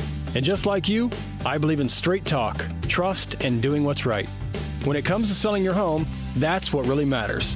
Just like The Answer keeps it real with no-nonsense, conservative talk, we keep home selling simple and straightforward. No repairs needed, no clean-out required. And you pick the closing date, because we believe you should be in control of your journey. For nearly 20 years, our local, veteran-led team has helped homeowners across Chicagoland sell their homes quickly and hassle-free. We give you a fair cash offer in just 24 hours, and best of all, you pick the closing date. No fees, no commissions, just straightforward solutions from a team with hundreds of 5-star Google reviews and an A+ BBB rating. Whether you're downsizing, relocating, or just ready for what's next, call us at 630-895-9530. That's 630-895-9530, or visit JeffBuysYourHouse.com. AM 560. The Answer. All right, coming up on Chicago's Morning Answer. At 8:08, we're going to talk about those barnyard animals at Barnard College. 8:08. But now into the newsroom we go. Here is Mike Scott. 2 teens die in a suspected carbon monoxide poisoning in Hoffman Estates. Plainfield landlord found guilty of hate crime in a murder. A Lake Forest college student charged with assaulting another student. Illinois Tollway is warning about a texting scam. Illinois cruises past number 13 Michigan. Cubs go down against the Reds. White Sox get beat by the Dodgers. WIND Chicago News Time, 8 o'clock. They're told to justify their jobs again. I'm Dave Anthony, Fox News. Federal employees told to write emails by tonight, like before, list 5 of their accomplishments last week in a push again led by Elon Musk and Doge. They are doing exactly what President Trump wants them to do, which is to identify waste, fraud, and abuse in our federal government. White House Press Secretary Caroline Leavitt. Unlike prior emails, Defense Secretary Pete Hegseth's telling workers in his department to reply, though the Office of Personnel Management had said earlier response was voluntary. This as Democrats keep pushing back. Congresswoman Debbie Dingell tells Fox. We are watching them do meat acts across the board. We are seeing people, healthcare is being impacted. The veterans' healthcare is being impacted. Ukraine's getting European support. British Prime Minister Keir Starmer leading a meeting in London, putting forward an outline to end Russia's war. The UK is prepared to back this with boots on the ground and planes in the air, together with others. Europe must do the heavy lifting. Ukraine's president was there. After Friday's meeting with President Trump turned into a shouting match at the White House, and a U.S.-Ukraine minerals deal was never signed as part of the talks to end the Russia conflict. Democratic Senator Chris Murphy tells CNN State of the Union. It is absolutely shameful what is happening right now. The White House has become an arm of the Kremlin. Israel's cut off food and supplies to Gaza, accusing militants of stealing that aid. Hamas calls it a war crime as the U.S. pushes a plan to extend the just-ended first phase of the ceasefire to get more hostages out.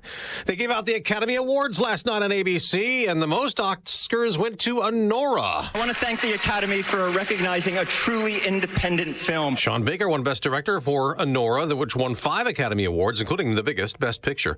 Mikey Madison also honored in that movie as Best Actress. Best Actor went to Adrian Brody, one of the Brutalist's 3 Oscars. Kieran Culkin won Best Supporting Actor. Oh, my God, that's crazy. For his role in A Real Pain, Zoe Saldana got Best Supporting Actress for Emilia Perez.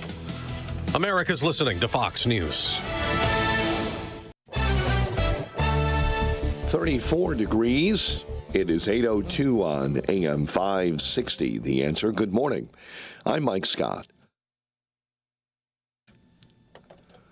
Opening statements are set for today in the trial of the Highland Park parade shooter Robert Crimo III. 2 were killed in a fiery crash in Woodridge Sunday night. It happened around 9 p.m. A Tesla was speeding down the 2400 block of Killdeer when the car slammed into a house. A woman is missing after a fire broke out in a townhome Sunday evening in Mundeline, where the fire department responded to reports of a blaze around 5:30. An Iowa man is charged in a deadly shooting at a Chicago hotel last month. Demetrius Shorter turned himself in Friday on charges of first-degree murder and attempted first-degree murder. An investigation is underway after 2 teens died of what's believed to be carbon monoxide poisoning in Hoffman Estates. 17-year-old Jefferson Ramos and 16-year-old Litzy Flores were found unconscious yesterday. Both teens attended Conant High School. Chicago sports, Bulls lost to the Pacers, 127-112. College basketball, the Fighting Illini, big win over number 13 Michigan, 93-73. The news, a service of In Grace with Jim Scudder Jr. on Sunday morning at 7:30. 8:03, time for the AM 560 Business Beat, a service of Signature Bank. Visit signaturebank.bank for all your commercial banking needs. And now the latest from the Fox Business Network. I'm Elizabeth McDonald, and this is the Fox Business Report.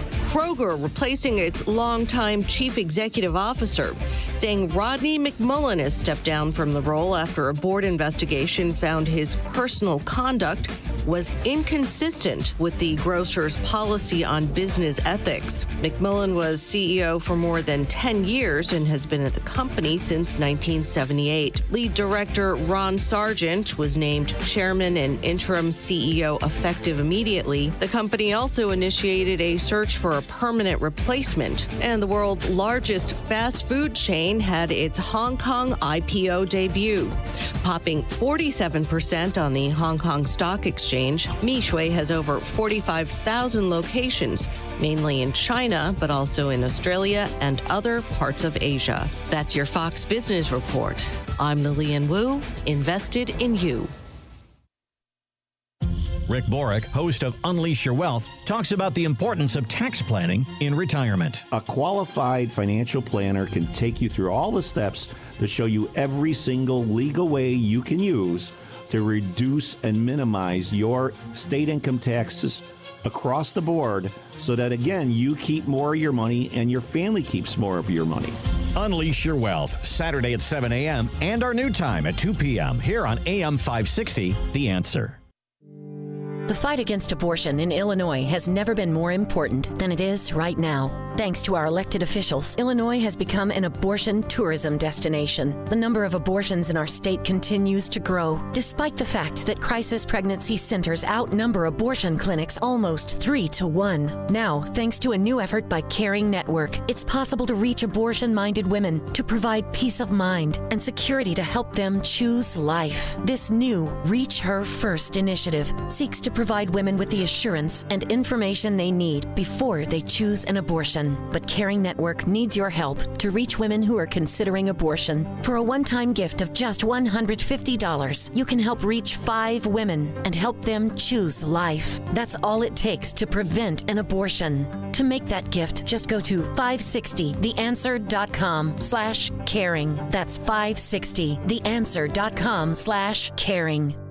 You've likely heard about Relief Factor and how so many people enjoy a better, more pain-free life because of it. If you're dealing with everyday pain, it makes sense you'd want to try it first. Well, Relief Factor makes that pretty pain-free too, with their 3-week quick start for just $19.95. An easy, affordable way to see how it could literally change your life. Relief Factor is a daily supplement that fights pain naturally. Developed by doctors, Relief Factor doesn't just mask pain temporarily. It helps reduce or eliminate pain. In fact, the longer you take it, the more effective it is. Trying it couldn't be easier with their 3-week quick start for only $19.95. That's less than $1 a day. And it just takes a phone call. 1-800-4-RELIEF. That's 1-800-4-RELIEF. Wherever you're having pain, every day you feel better is a day you live better. Try Relief Factor's 3-week quick start today. Visit ReliefFactor.com or call 1-800-4-RELIEF. That's 1-800-4-RELIEF.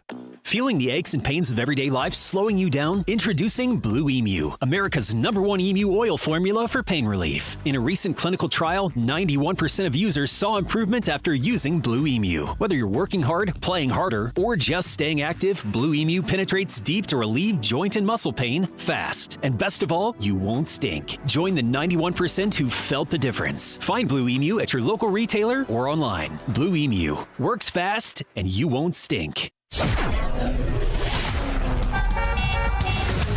It is 8:08. Let's get an update on the roads. Team Hawkbird Traffic Center time. Kennedy 37 O'Hare into the Burn Circle interchange. 52 on the inbound Ike from 390 into the old post office. Stevenson 40 minutes from 355 into DuSable Lakeshore Drive. Delays on the Reagan I-88 slowing up between Cermak and the Tri-State. And an accident on 8094 eastbound right before Indianapolis Boulevard. Chicago's Morning Answer with Dan and Amy continues next. AM 560 Weather Center forecast with Steve Williams. Today, times of clouds and sun. High today at 48. Clouds, a brief shower too late tonight. Low 40. Periods of rain, thunderstorm, breezy day tomorrow. The high 52. Rain Wednesday morning, then breezy. Couple of showers of rain or snow by the afternoon. The high at 49. I'm Steve Williams on AM 560. The Answer. 34 at O'Hare. Your next news update is at 8:30. Chicago's Morning Answer continues next on AM 560. The Answer. Now, from the Signature Bank Studios, this is Chicago's Morning Answer with Dan Proft and Amy Jacobson on AM 560. The Answer.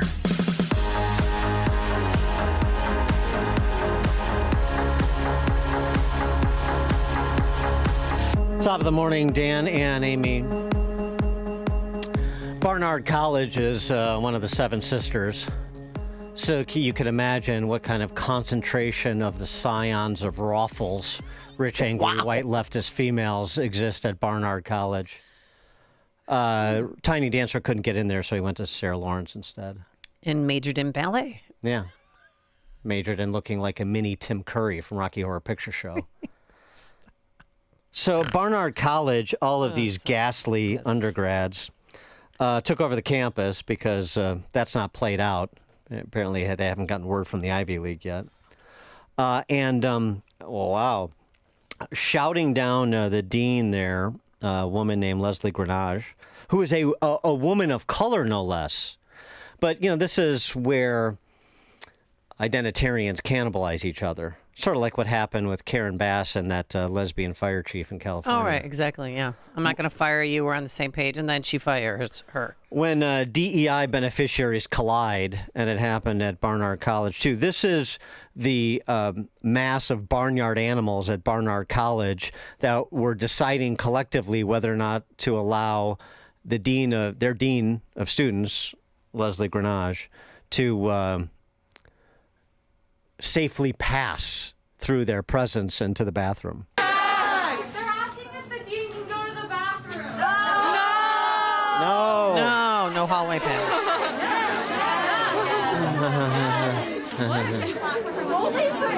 Guess what? We're gonna boo her while she does it.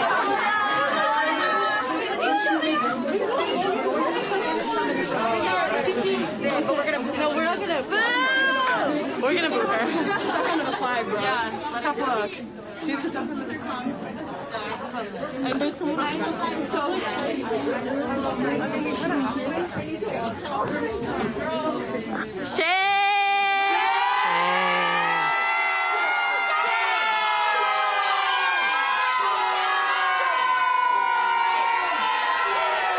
Boo birds are back, Dan. Boo birds That's at what Barnyard. wealthy families from Glencoe or Wilmette are sending their daughters to Barnard at $70,000 a pop to do that. To learn to be insufferable hysterics, panelists on The View upon graduation. Yeah, and of course, so much of this corruption of academia is financed by American taxpayers. Much to our lack of knowledge and chagrin. This is an interesting piece, more fodder for the Doge folks.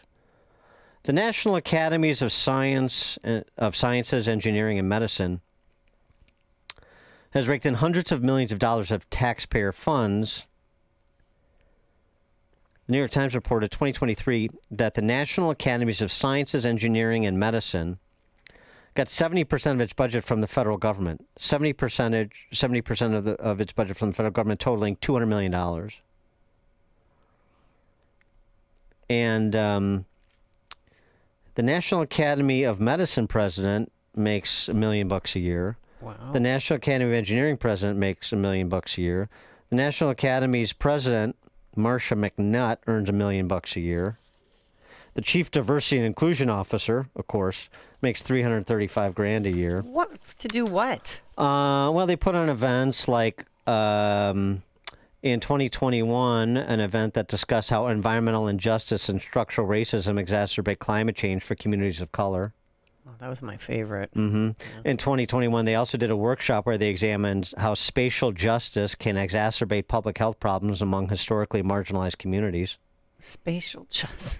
In 2023, they issued a report detailing recommendations for federal policies to improve racial, ethnic, and tribal health equity. Oh, there's that word again, equity. Anti-black racism in science and engineering and mathematics. Marcia McNutt, one of those $1 million a year execs.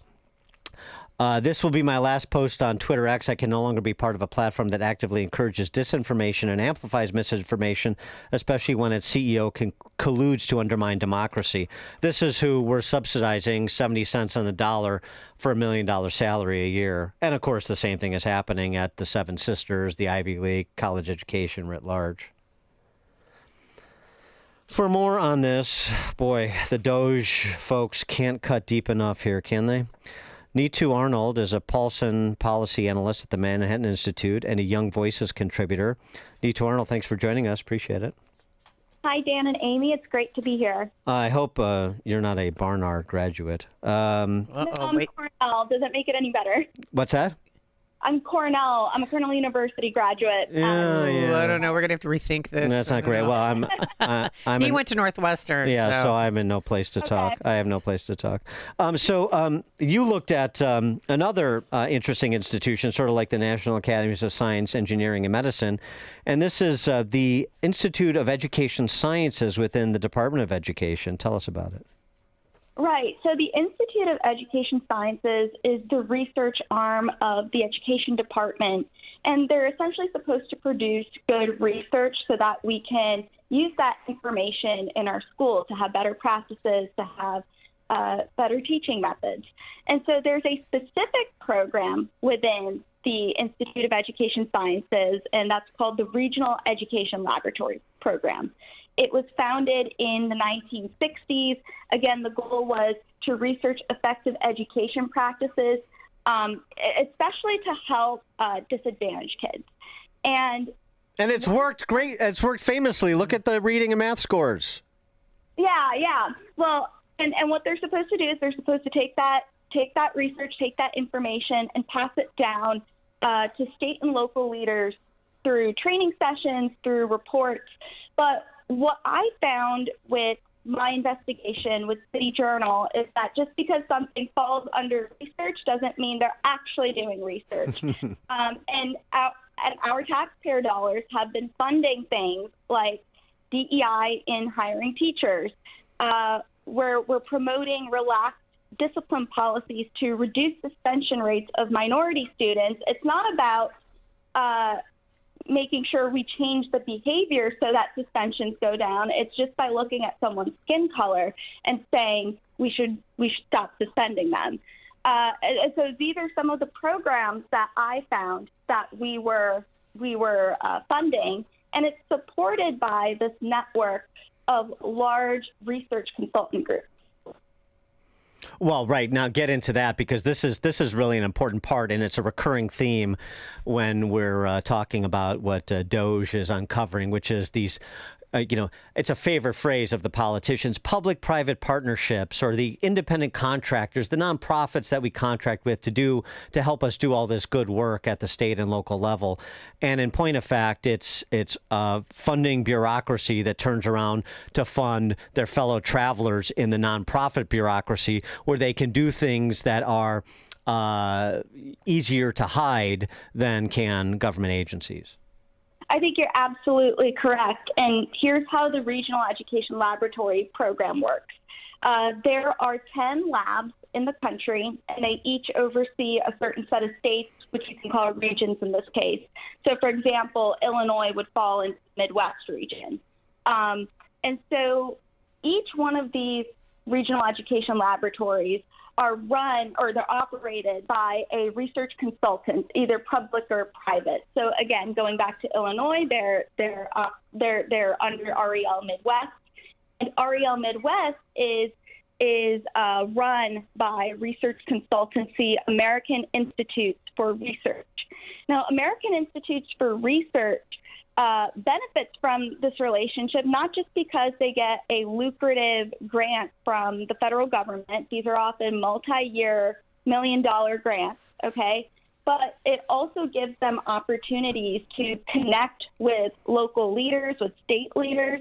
And so when they want to pursue projects that are outside the priorities of the federal government, now they have those connections. And so American Institutes for Research gets a lot of money from federal state sources. You know, they're getting at least $300 million revenue total. Right. And so, all right. So now following this, so you have like these regional education laboratories, and then they contract with research consultancies. And one example you gave, for example, is one research consultancy that did a train the trainer, training teachers on like critical race theory in English, where they do lessons like examining the white savior complex in To Kill a Mockingbird. I mean, this just to show you sort of the money flow and what this all ends up doing. Yeah, I mean, that was a research consultancy, West Ed, which runs the West Coast, so California, Utah, Arizona, and I believe Nevada. I don't know if I'm missing any other state, but that workshop on critical race English education was run by West Ed. And here's the other thing, because I think this might be relevant to Illinois. All of these research consultancies, they might oversee a specific region, but they can often collaborate and work together. Of course. And this teacher training workshop on critical race English education was also conducted with the Illinois Department of Education. So, yeah. If it's happening in one part of the country, it's happening all over because they want full coverage always. Yes, and I actually got the video. It was right on their website, but I got the video of this training, and I just couldn't believe what I was watching, what I was hearing, and how I felt like for a long time, many people in the education sector, they said, we're not teaching critical race theory, but then here they are saying, here's how you can morph English language education to consider critical theory in English classes. Wow. Talk about what happened in the Akron public schools, how they, REL Midwest, they worked with them to do exactly what? To relax school disciplinary policies to reduce minority student suspension rates. And again, Akron Public Schools, it's overseen by REL Midwest. It's probably the last thing that Akron Public Schools need.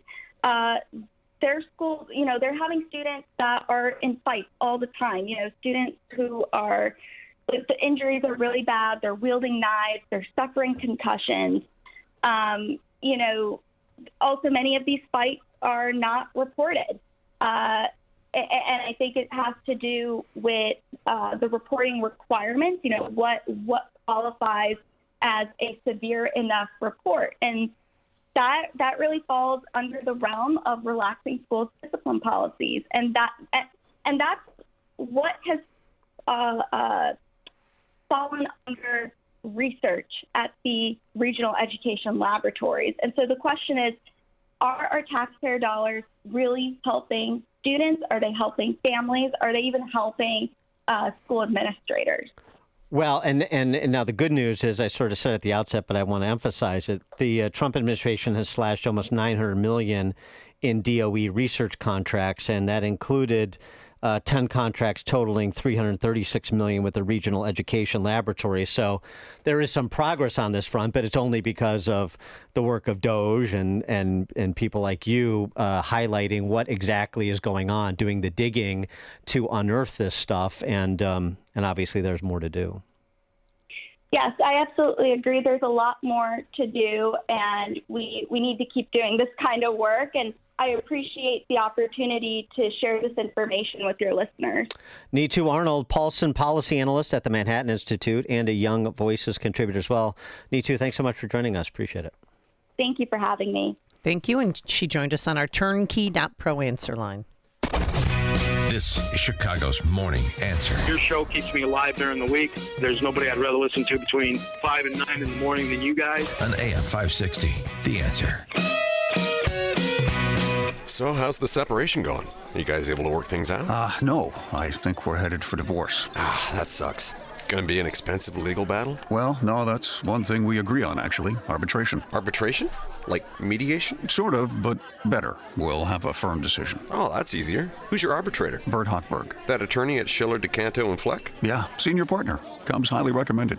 Are you facing divorce or a family law issue? Burton S. Hochberg offers arbitration services, a dispute resolution process that will save you time, money, and the complexity of litigation. Let Burton hear and resolve your claims with choices that best suit you and yours. To discuss, call Bert directly. Or even better, have your attorney call Bert at 773-255-6150. That's 773-255-6150. Again, 773-255-6150. No one knows arbitration like Bert Hochberg. Why go through a difficult divorce? Call Bert at Schiller, DeCanto, and Fleck, Chicago's preeminent family law firm since 1981. Guys, if you're often feeling tired, lacking motivation and drive, gaining weight, or noticing a loss of muscle mass, these could all be signs of low testosterone. Don't wait. Find out your numbers by contacting my friends at Low T Center. They make it easy to get your levels checked. It's just a simple test.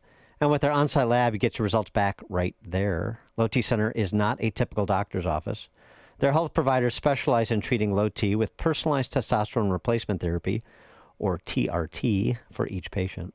The experts at Low T Center have more than a decade of experience helping patients, and, this is super important, their treatment plans are optimized for each patient. They're not just basic standard dosage treatments. And at Low T Center, you can also get your health evaluated for treatment with prescription GLP-1 weight loss medications. So, get back to your best this year. Go to lowtcenter.com to book your appointment today. And tell them Dan Proft sent you when you do. That's lowtcenter.com. Lowtcenter.com. Low T Center, reinventing men's healthcare. Do you owe $10,000 or more in credit card debt or personal loans? With credit card debt at all-time highs, Debt Relief Advocates is urgently notifying consumers of debt relief now being made available, designed to aid consumers with out-of-control credit card debt. Those who qualify and enroll for this relief program will only have to pay back a fraction of what they owe. This is not bankruptcy or a debt consolidation loan. This is a relief program that credit card companies would rather you not know about, as it ends your debt nightmare and saves you lots of money. Consumers owing at least $10,000 in credit card debt or personal loans can now take advantage of this debt relief as the cost of living skyrockets. Debt Relief Advocates has established a relief hotline for you to call to learn what debt reduction you may qualify for, so don't wait. For this free information, call the Relief Hotline at 800-515-1865. 800-515-1865. 800-515-1865. All right, all across the country, states are embracing school choice and offering vouchers to families to send students to whichever school they want, including private schools. Unfortunately, lawmakers in Illinois have resisted this trend despite all the benefits of private education. Well, we have a solution if you want to send your child to a private school. It's called ChicagolandSchoolVouchers.com. It's simple. Just visit ChicagolandSchoolVouchers.com. Tell us which private school you want to send your child to. Then we contact the school on your behalf and work to secure a voucher for half off the first year of tuition, typically saving thousands of dollars for families. Now, the program only applies to new students who are not currently enrolled in the school. So if you've been considering sending your child to a private school and thought that it was financially out of reach, go to ChicagolandSchoolVouchers.com to learn more and start the process today. That's ChicagolandSchoolVouchers.com. A decision we made that nobody believed in was the name change from PM Bedroom Gallery to Penny Mustard. Ben and Arvid from Penny Mustard Furnishings. Well, we knew the name fit right away. Yeah. And I remember after we announced that, the Journal Sentinel in Milwaukee had ran an article. And I remember counting, there was 145 comments. 143 were negative and some extremely negative. The other one might have been our mom. PennyMustard.com. So I guess the moral of the story is, if you know something's right and everybody else says it's not the thing to do, go with your gut. Yep. AM 560, The Answer.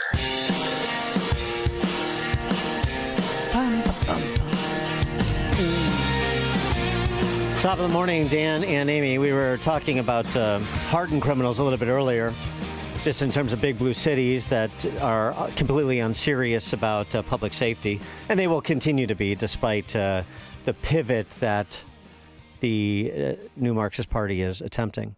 But I thought this was sort of a fun story. The good news is that most of these criminals are morons. And so they do all the work for police. For example, just about all the work. For example, this Whataburger employee. It's Whataburger. It's my favorite burger. I said Whataburger. Oh, okay. What yeah. Well, what It's is my it? Chicago accent. Whataburger. Okay. Have you ever had a Whataburger? Yeah. Anyway, this Whataburger employee in Georgia. I mean, what the hell? All right, here it is. Police say back in January, Sumter was working the drive-thru at this Noonan Whataburger. A customer reported to Sonoy police that his credit card information was used to pay $400 in fines at the Coweta County State Court Probation Office. Investigators say they simply searched whose fines got paid. They say it was Sumter, and her info revealed she worked at Whataburger. They asked the victim if he'd been to the burger joint. They say he said yes, he had. And he later picked her out of a lineup. Coweta County took out a warrant for probation violation. Sonoy police took out felony warrants for identity theft and credit card fraud. Keep in mind, Sumter's probation was just for misdemeanor pot possession, so things have escalated significantly. Authorities gave her until Friday to turn herself in, but they say she didn't. On Monday, they learned she'd skipped the state. After her story appeared on Fox 5 and on social media, seemingly everywhere, police say she contacted them, asking to turn herself in on Wednesday. She's taken quite a hammering on social media. She made a mistake. She's not an awful person, but obviously made a bad mistake, and hopefully she'll learn from it. Oh. Am I confident she's going to turn herself in? No. But we'll see.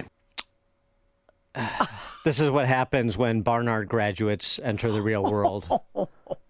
It just spirals out of control. They are not fit. They cannot cope with reality.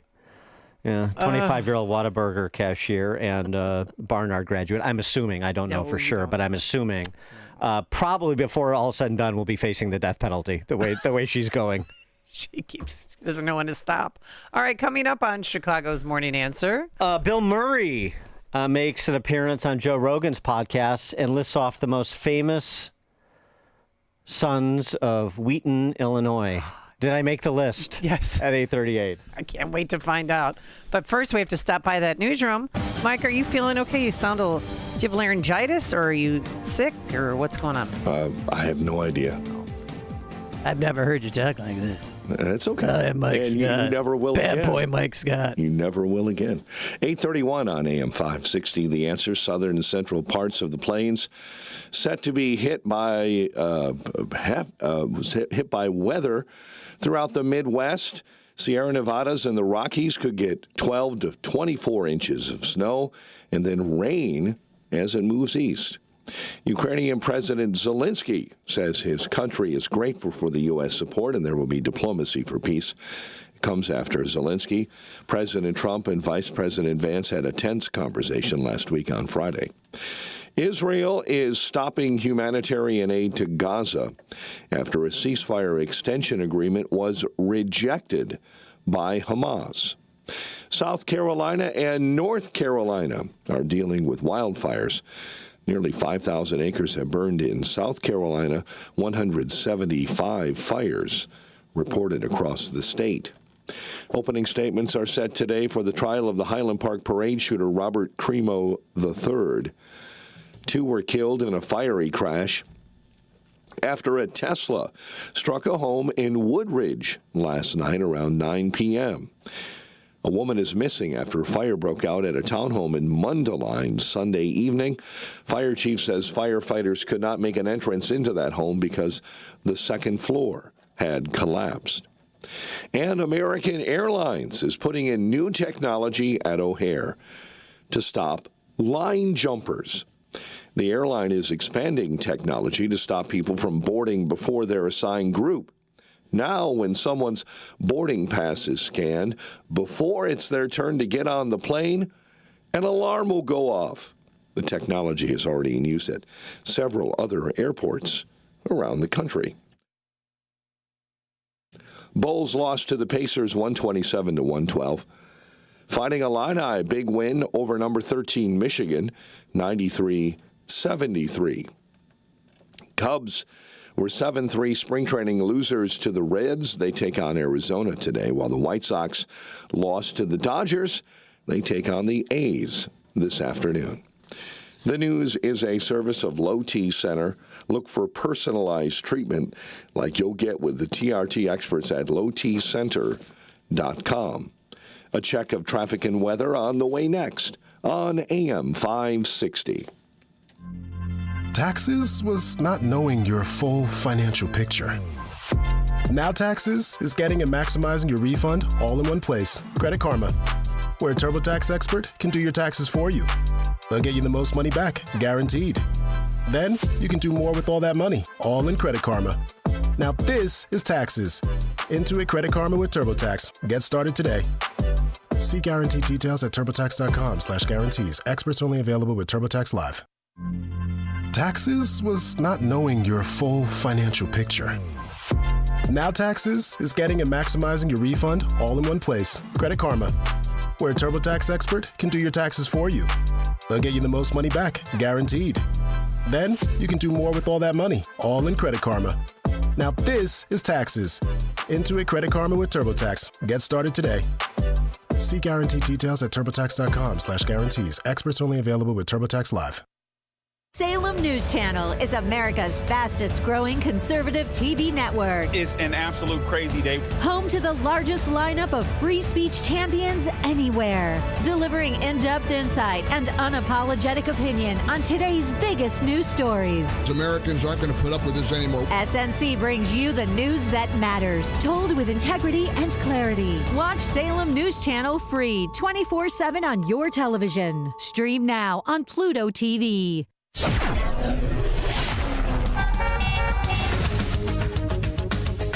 8:35. Let's get an update on the roads. Team Hochberg Traffic Center time is a service of Rocket. Rocket is here to give you back the keys. Call 1-800-4ROCKET, rocket.com, or 1-800-4ROCKET.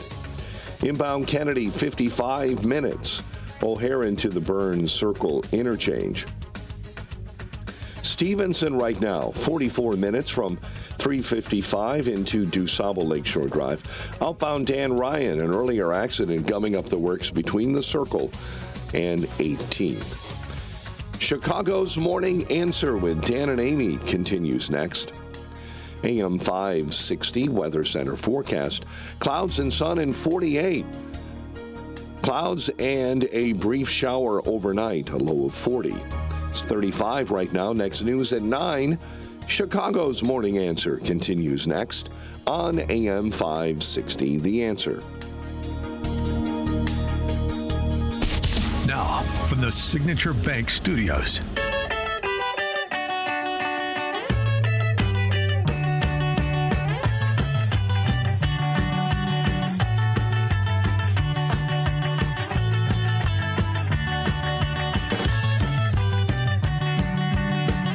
Top of the morning, Dan and Amy.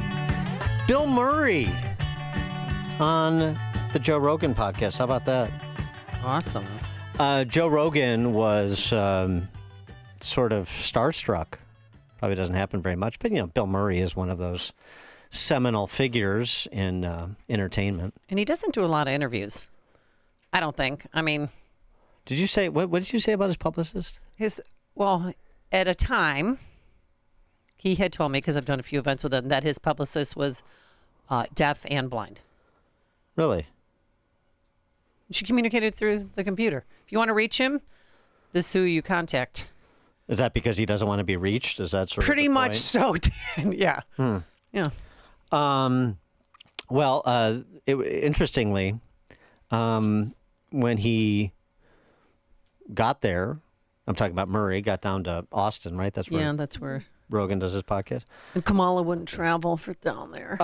He was really just getting acclimated. He never listened to Rogan's show and wasn't sure who he was. There's certain people I meet where it's like, whoa, okay. And you're one of those.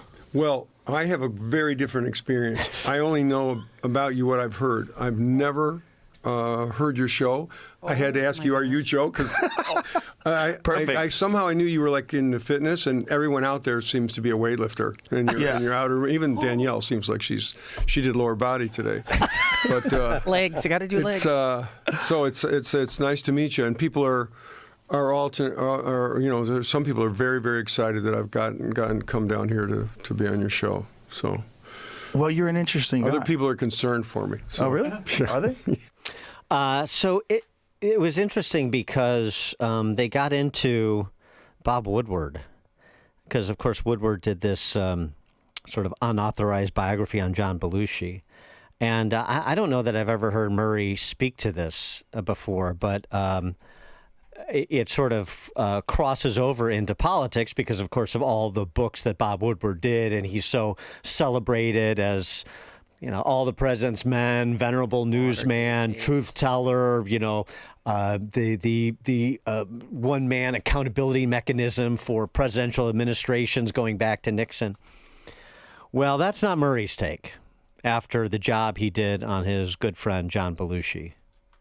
When I read Wired, the book written by, Woodward, about Belushi, I read like 5 pages of Wired, and I went, oh, my God. They framed Nixon. All of a sudden I went, oh, my God, if this is what he writes about my friend that I've known, for half of my adult life, which is completely inaccurate, talking to like the people of the outer circle getting the story. What the hell could they have done to Nixon? I just felt like if he did this to my friend like this, and I acknowledge I only read 5 pages, but the 5 pages I read, made me want to set fire to the whole thing. Jamie, see if you can find those 5 pages. I went, if he did this to Belushi, what he did to Nixon is probably soiled for me too. I can't take it. And I know you say, well, you could have 2 sources and everything like that, but the 2 sources that he had, if he had them for the Wired book, were so far outside the inner circle that it was criminal, cruel. And the reasoning for it is that the most famous person ever to come from Wheaton, Illinois, is John Belushi. Oh, true. The second most famous person to come from Wheaton, Illinois, is Harold Red Grange. That's true. Oh, yeah. The football player. True. Mm-hmm. And the third most famous person to come from Wheaton, Illinois, is Bob Woodward. Oh, I can't believe. I can't believe he bonged me for Bob Woodward. But he is right, obviously, about Belushi and Red Grange. I think I'm 4th. Oh, he just didn't get to that. They didn't have time on the Joe Rogan podcast. Well, he's focused on Bob Woodward, so he's not going to run his entire list. Yeah. But I mean, he has talked about this because I know when Woodward came out with his Trump book, we raised the issue that Murray had criticized, and he wasn't the only one, and other Belushi close friends criticized Woodward for Wired. And so it speaks to perhaps his ethos when it comes to sourcing material for his tell-alls, if you will, that are always, filled with sort of salaciousness. But Murray provides much more color here with Rogan than he has previously, at least that I've read. And he goes on to talk about Belushi too, which was really interesting, just because he is, of course, a Wheaton native, but also because he was this seminal figure in comedy and acting in general. And Murray goes into that. Belushi made whole people's careers possible. He made people's careers possible. Mine would be one of them. All the people that he dragged to New York. He went to New York first. He broke into New York. He took over New York, and he dragged all of us from the second city, to New York. He's the one that got everyone there, and there are musicians and lots of them that will thank Belushi for the creation of, the revivification of the blues, and for the fact that there's a House of Blues chain that blues players can go and play, and there are all these venues that wouldn't have existed without Belushi. Yeah. He did a lot of things for people. There's a lot of people that slept on John Belushi's couch. There's a lot of people that stayed for free at his house until they made it in New York. And I'm one, and any he died in an unfortunate way. But the man, when he was still the best stage actor I ever saw. He was absolutely magnetic. You couldn't take your eyes off him. And he did a lot of wonderful things for each other. He was a short hitter. Guy could only drink like 4 beers and he was drunk. So the idea that he died of an overdose is hilarious. Like, that's what my brother said. He said, what, do you have 4 beers? You know, John's dead. What, do you have 4 beers? Because he was not really much of a drinker, but it was drugs, right? It was drugs. Speedball? Yeah. It was a speedball. Yeah. What was and it was this, I believe, it was, my knowledge, it was like the first speedball he ever had. That was interesting. I didn't know that about Belushi, but I mean, well, all of that about his sleeping on the couch and how being so gracious to people. Yeah, what he did for other people, including Murray. That's really interesting. But the Woodward thing too, in terms of his journalistic ethics, since he's this venerable newsman. I mean, when he wrote the book Wired came out in like 1984, so 40 years ago. Woodward was 41 years old. Yeah. Wasn't a kid. So, you want, this is why it's interesting for Murray to say, now I think Nixon was framed by Woodward and Bernstein. I mean, I'm not going that far, and I think he's being facetious to make a point, but he went on to revisit his unwillingness to talk to Woodward about the book because he got the vibe that this was a hit job. He was talking to people like, wait a minute, you're telling me that guy over there, that guy who's that far away from the center of things is telling you the facts about John Belushi? That guy way the over there is telling you who John Belushi is? It's like, wait a minute. And he didn't contact any of you guys? Oh, I didn't want to have anything to do with it. I would have nothing to do with it. I didn't like and it smelled funny from day one, and Judy wanted people to talk. I was like, sorry. I know where this is going. And it wasn't exactly where I thought it was going. Even worse than where I thought it was going. Even just the title alone, It was cold. So it's just exploitation of his death. You'd have to hold me down and burn my feet to make me read more of it. So I couldn't say that it's exploitation of his death. But, guys that write books come up with, Bob Woodward's got a new title every 45 minutes for another book. 312-642-5600, turnkey.Pranceline. It's an interesting story, and it's good that Murray was, serious for a moment and talking about his good friend and what he had to say about Woodward and essentially the implications about his ethics or lack thereof, because we get into this all the time. I mean, what's a constant lament of mine? Oh, the DC press corps. Oh, NBC 5, ABC 7, the network affiliates or the national news organizations. I don't believe a word they say. And then somebody turns around, the same person. Hey, did you see what NBC 5 is reporting? Right. Did you see what ABC is reporting?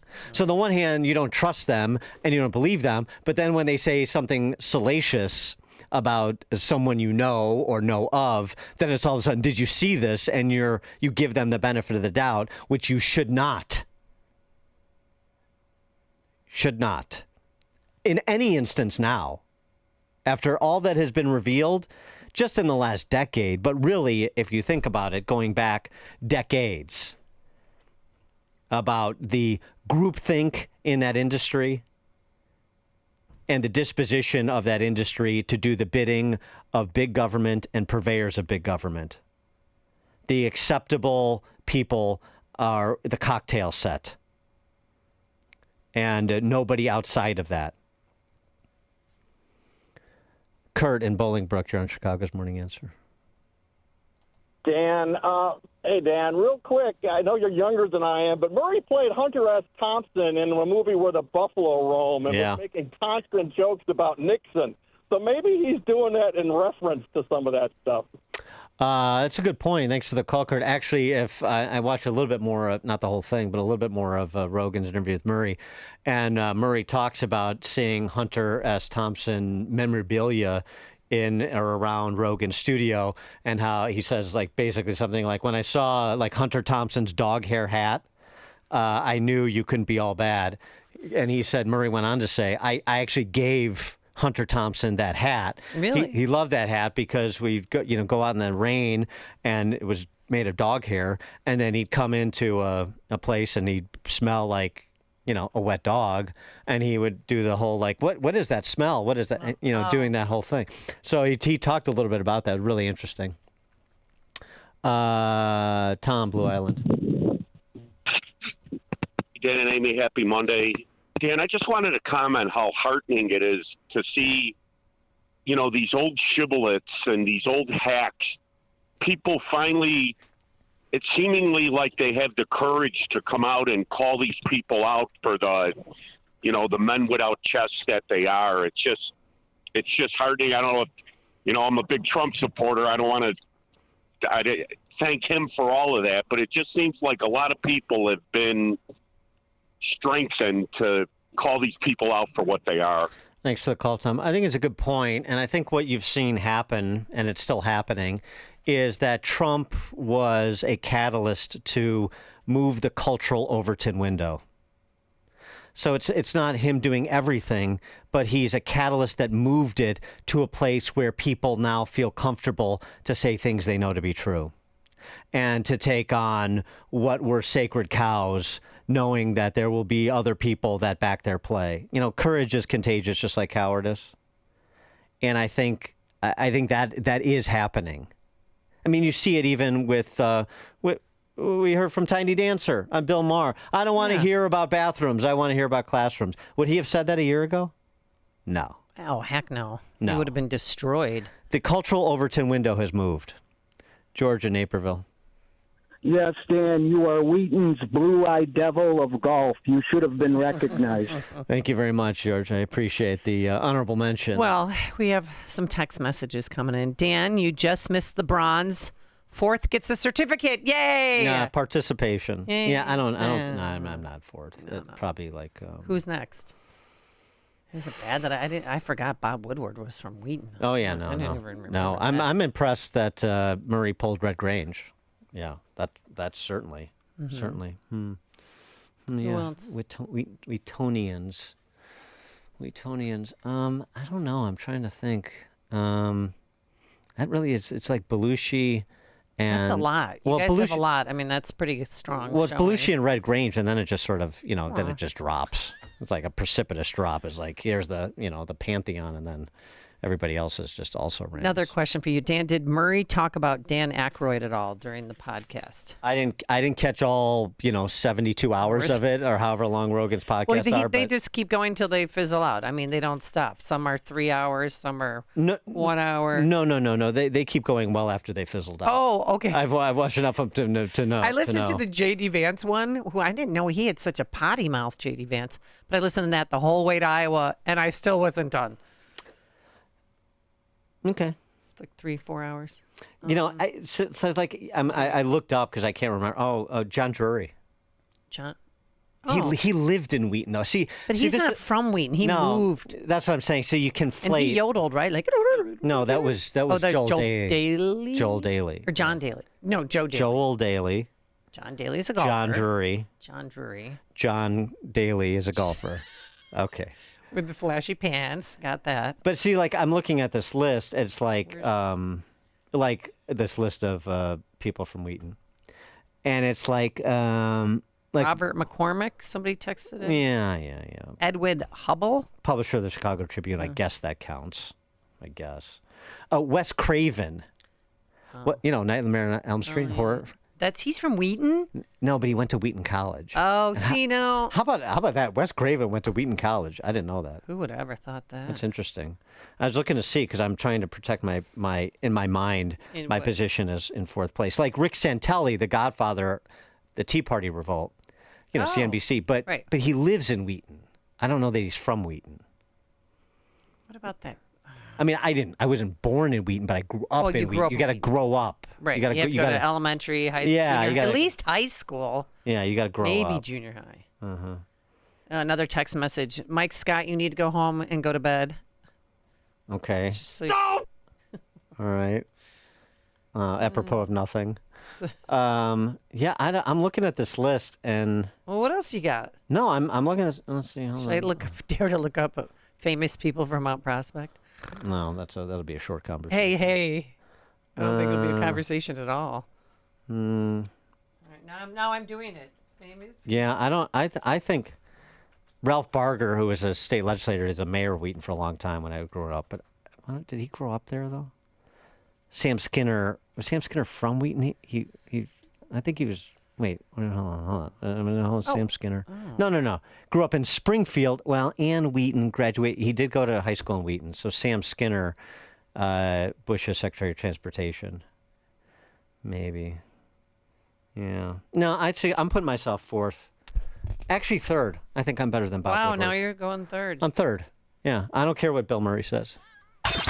Before you see it on TV, share it on Facebook, or read about it in the paper. Hear it here first. This is Chicago's Morning Answer on AM 560. The Answer. At Signature Bank, going the distance for business banking customers is what we do every day.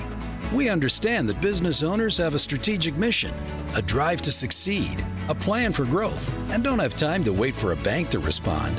With Signature Bank, you not only have a banking partner that has roots right here in Chicago, but our decisions are made locally too. Signature Bank knows that when you have a question or problem about your business, you want answers. You need someone who will pick up the phone or respond to your text. You need someone who is always there for you. That's Signature Bank. We are a team that wants to get to know you and your business. Want to be Signature Bank's next success story? Give us a call today at 773-467-5630 or visit us online at signaturebank.bank. Member FDIC Equal Housing Lender.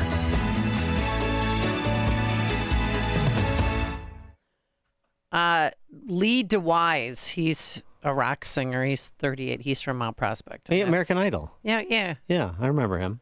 Yeah. What happened? I haven't seen him around. Somebody said Brett Bear. Brett Bear's not from Illinois. Somebody texted me and said Brett Bears, and he from Wheaton. No. His wife's from Barrington. Yeah, he married a girl from Barrington, but he's from. I think he grew up in New Jersey or something. Yeah, he's not from. Anybody else you got? No, I'm holding on to third in my own mind, at least. Oh, Ruth in Elgin. She's a good one. Oh, all right, Ruth. She's gonna knock me out of third. What about Jim Belushi? Oh, I don't know.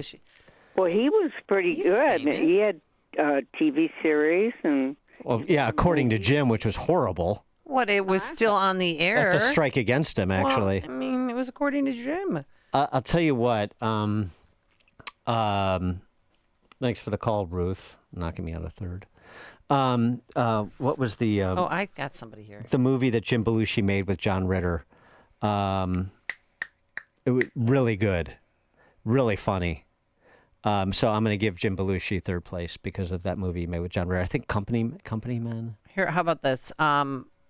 Ned Locke, Ringmaster Ned. He lived in Wheaton. My dad used to own Wheaton Cab Company, and he gave Ned Locke as well as a Belushi's cab rides back to the city. Real men, Jim Belushi. Jim Belushi, I'm ceding my third place position to Jim Belushi because of Real Men, and only because of Real Men. Maybe K9 too. Okay. Yeah, maybe. All right, I'm going to go on with my I'll think about read that. now. Yeah, you All right, ponder that. Yeah. All right, listeners always ask me about QC Kinetic treatments. Do they work? Why should I try it? Well, if you do not want to take vacation time off to get surgery for your hip, knee, back, or joint pain just due to arthritis or an injury, you want QC Kinetics because guess what? There's a lot of uncertainty that comes with surgery and a long recovery, and that's why you should exercise all your options before going under the knife. QC Kinetics, they have free consultations, Saturday appointments available. They'll walk you through the whole regenerative medicine, show you how it works, and they'll let you know if you're a candidate for QC Kinetics. The number to call, folks, is simple, and it's quick and easy, and you should have it memorized by now. 312-809-5955. That's 312-809-5955. Again, 312-809-5955. Sign up for the AM 560 Answer Advantage to get early alerts on event ticket sales, special discounts, and contest opportunities. Sign up today at 560theanswer.com/advantage. AM 560, The Answer. Oh, how about Billy Graham? Lived in Wheaton for a while. Went to college in Wheaton. Yeah. Billy Graham's sonner, obviously at Wheaton College, but that's not a native Wheatonian. I can't believe Amy hasn't picked this one out of her memory bank. Mount Prospect? No, Wheaton. Who?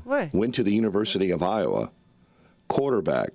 Chuck Long. Chuck Long. Went to Wheaton North, yeah. Did. I don't know. Well, then he ended up with the Lions, right? And then he was a quarterback coach when I was in D-Town. I don't know. I think, Chuck Long in his day, but now, you have to look at the longevity. Right. And that's true. I think I've. Oh my gosh, you think you're better, more famous than Chuck Long? No. Oh, okay. And your basketball game was better. That's true. Now, wait, Ken Graham too. Oh. Also right. Wheaton North. Yeah. Oh man, I am dropping down the list like a rock. I'm dropping like a stone. I'm not even going to be in the top 10 if we keep going. Yeah, you're back there with Bobby Batista at CNN. Throwing it to the news already. Jeez, oh, my gosh. Depressing. All right. Thanks so much to George Hoffman, who's in for Justin Kosick, and Quinn McCarthy, our executive producer. We're back here bright and early tomorrow morning at 5 a.m. Go and have yourselves a wonderful day now. Here is more from Mike Scott. 2 teens have died in a suspected carbon monoxide poisoning in Hoffman Estates. Plainfield landlord found guilty of hate crime and murder. Lake Forest college student is charged with assaulting another student. You'll hear from that student. An Iowa man is charged in a deadly shooting at a Chicago hotel. And the tollway is warning about a texting scam. Fighting Illini cruise past Michigan. Cubs go down against the Reds. And WIND Chicago News Time, 9 o'clock.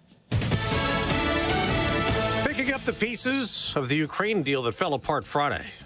I'm Dave Anthony, Fox News. What we don't have right now is President Zelensky saying, I am ready to take the steps necessary and have the conversations necessary and make the compromises